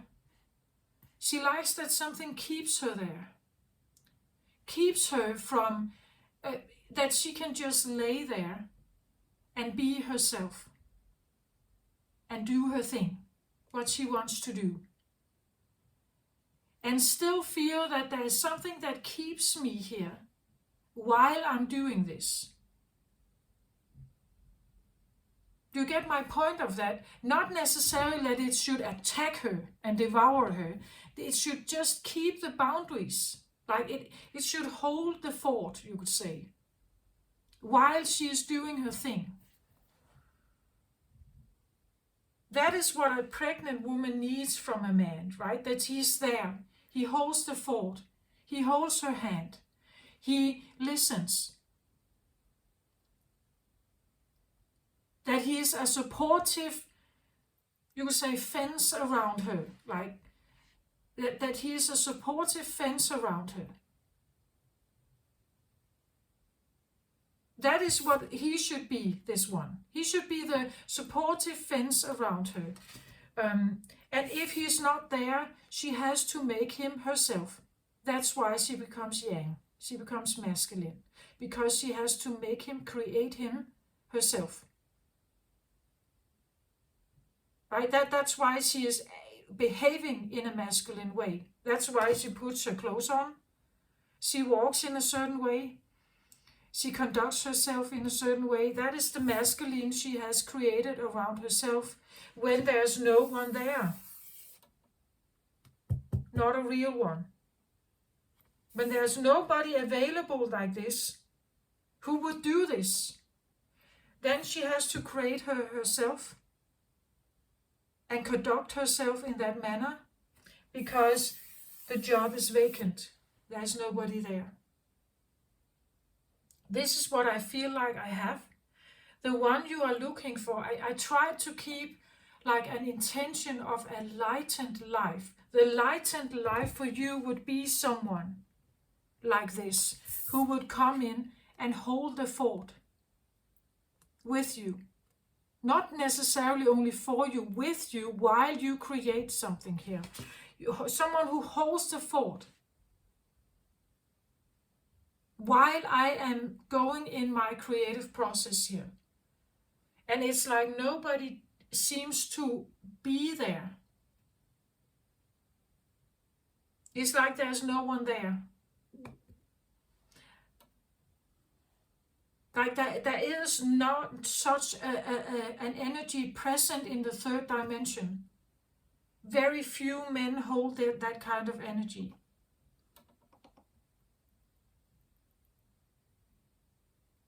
Or very few masculines. There could be women who actually has that kind of power, who could hold the fort for a man who is a feminine, or who has, like Piscean, Cancerian, Taurus, like energies, and be creative. Very few, you would say, women actually can hold that fort like that. Do you get my point of what I'm trying to say here? It's like that the third dimension it can't allow, like the energies are not present, it's vacant. And you as a feminine energy, Taurus, ruled by Venus, you are becoming aware of this. It means that maybe you are not dating. You're keeping yourself away. You're sheltering yourself perhaps from the world. You're taking yourself off the dating scene perhaps. You are concentrating on what it means, what the feminine energy is about. Maybe you feel the anger here. That the yin energy, it has this connotation to it, like the yin energies feel abandoned. They feel abandoned. The real yin energies here, they feel abandoned by the yang energy. They are not here. The one that is supposed to be like your sacred protector here, the one that is building with you, not for themselves. They build with you. They are not here. Most men, you could be married to a man, but they build their own business, for instance, or they build their own career. They earn the money, and then they provide some of the money to the family.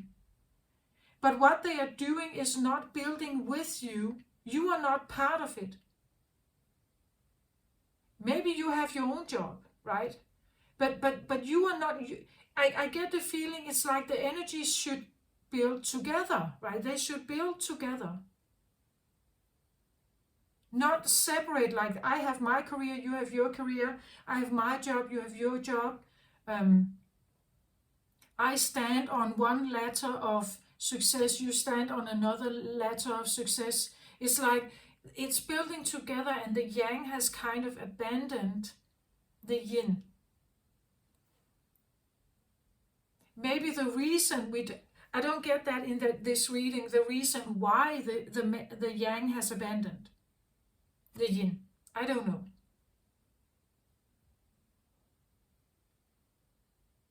But I get something about ego here, that the ego, and you can have toxic ego, feminine energy as well. I'm not saying that. I'm talking about the sacred, like the sacred yin energy here, and what the sacred yang energy is. The sacred yang energy would be mostly concentrating on how he can build with the yin, together with, that is top priority. Because again, as I said, if you're not doing that, they will burn out. Like they will not stay in this energy forever. And then you get your divorce, you get out and find a new girlfriend then.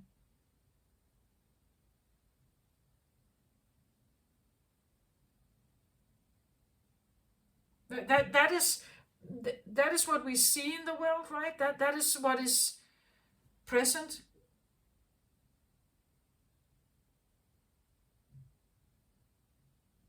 I know it's very generalized when I say that, but isn't it so? Correct me if I'm wrong, right? But this is what I feel. To lighten your life is to, I feel like, connect with more of your sacred feminine energy. When you do that, you would know that you will not be tempted to go out dating because they are not here. The reason why they are not here is because we're standing in third dimensional energy. That's why we have to take the light in. When the women start saying no to the men, when the women start living alone mostly, or they join in groups together and help each other, but they choose not to engage with the men have to wake up from the ego, right? They have to wake up from it. When more feminines choose to like say no to the men, and they choose to retrieve, they choose to, again, as I said, maybe join forces with other feminine energies. When they do that, this is where they stand more in this power. They're protective of who and what they are. And they are showing it to the men.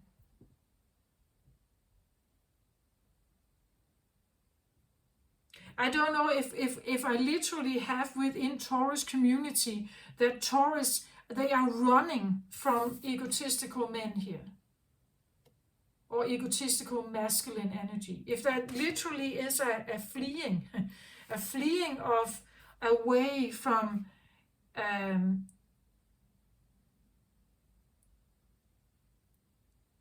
powerful but maybe egotistical men. He is upright here, so I don't think if he is, he doesn't know it.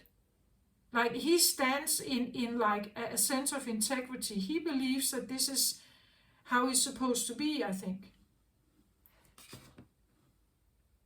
But it's vacant. Like there's no temptation to try to go there. I think with this energy, it feels almost like a breakdown. It's like realizing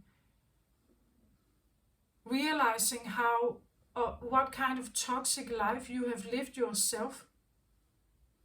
That you needed to protect yourself like this.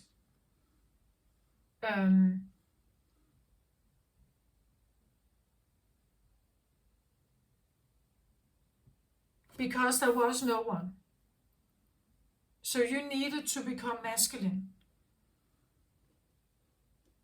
But you're not masculine. Originally, you're not masculine, Taurus.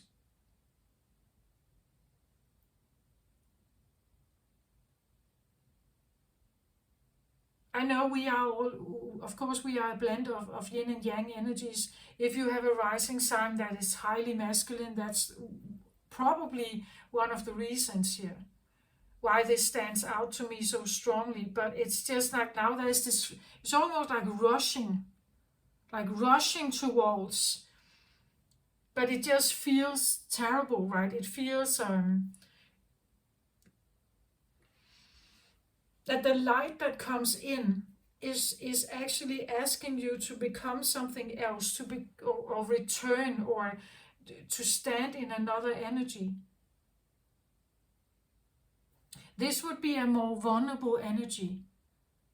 When you stand in a more vulnerable energy, you can actually also allow yourself to be helped. Like this guy, he would probably not ask for help, Emperor energy. Like he would not ask for help, right? But here you may need to, right? You may need to ask for help. You may need to embrace an energy that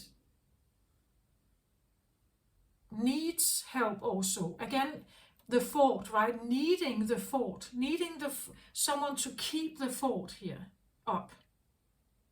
While you are going through your process here of maybe healing and changing and everything. You are in a process of becoming new. It's like you are in a womb where you are molding and rebirthing and changing in something, and you need someone to hold the fort, but you feel like there's nobody there. It's vacant. I feel like maybe the only thing that I can say, if you feel like you are in that position here, is that you are actually in a process of lightening your life. It may not feel like that, but you are. Lightening your life is also this idea, if we talk about ego here, that the ego, this emperor presence or ego existence was a protective mechanism. It's not really you, right? Or if this is a person around you, that they can't bring you what it is that you're looking for. So what you are doing right now, even though it feels like a defeat perhaps, is that you're actually taking steps towards something more self-loving or self-caring. It may just not feel like it. You are on the outlook of a soulmate here, or someone who will build with you, always with you. not beside you or along you or something. It is with you. That's what you're looking for. That's what you've always looked for. But when it's not there, when it's vacant, this is where the ego starts building, right? You had to become strong enough to stand alone, to control your life, to steer your life, to be in charge. Because you can't let your guard, if you let your guard down, you become vulnerable. But you are not yang. You're not supposed to hold the fort. Someone else is. Okay, this is what I have, Taurus. I hope this helps somehow.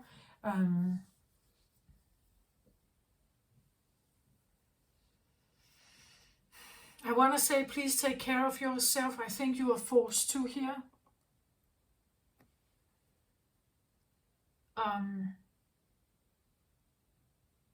Like this can be a really tough, like a tough energy to stand in. Like everything you have invested in has been for nothing. Like all your energy is depleted. You feel exhausted. Maybe you have no temptation for life itself. Like feeling like, again, dizzy. You know, like you're not ready. Like you feel incapable of maybe working. You feel sick, perhaps. A dizziness, a nausea, and this extreme void. Like there's this empty, like an empty space here.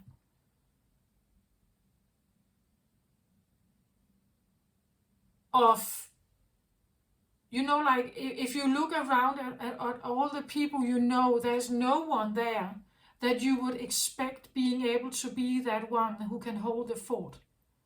Like it feels so empty. Like even though we are 7 billion people here, it feels like there's no one who can or will hold the fort for me.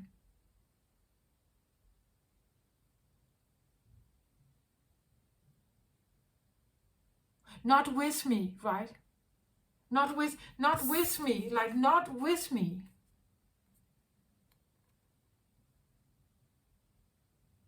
They are not seeing my value. They don't see my creative value. They don't want to stand there with me.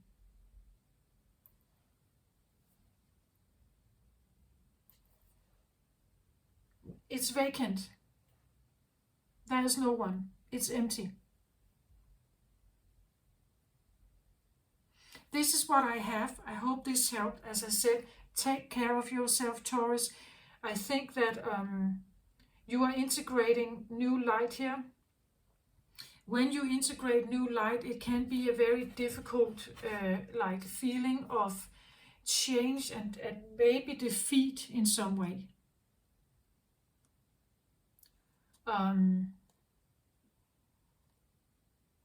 And it's like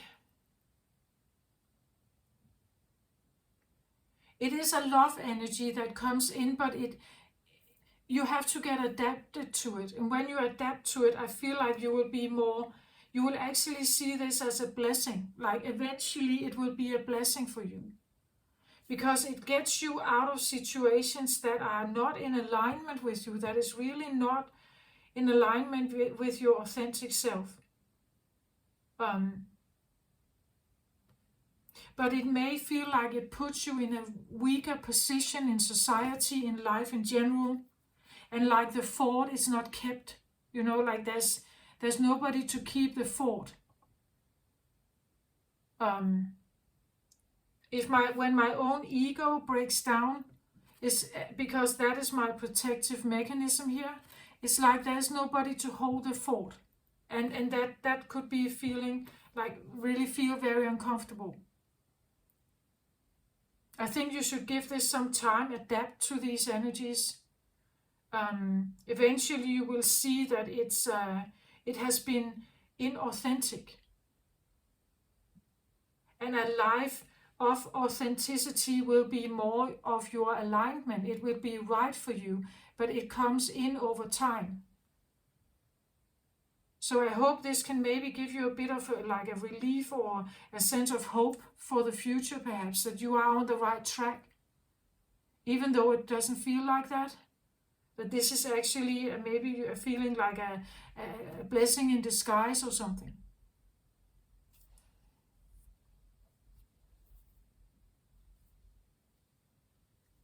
Yeah. Take care of yourself, Taurus. I wish you the very best out there. Love and light to you all. Bye bye.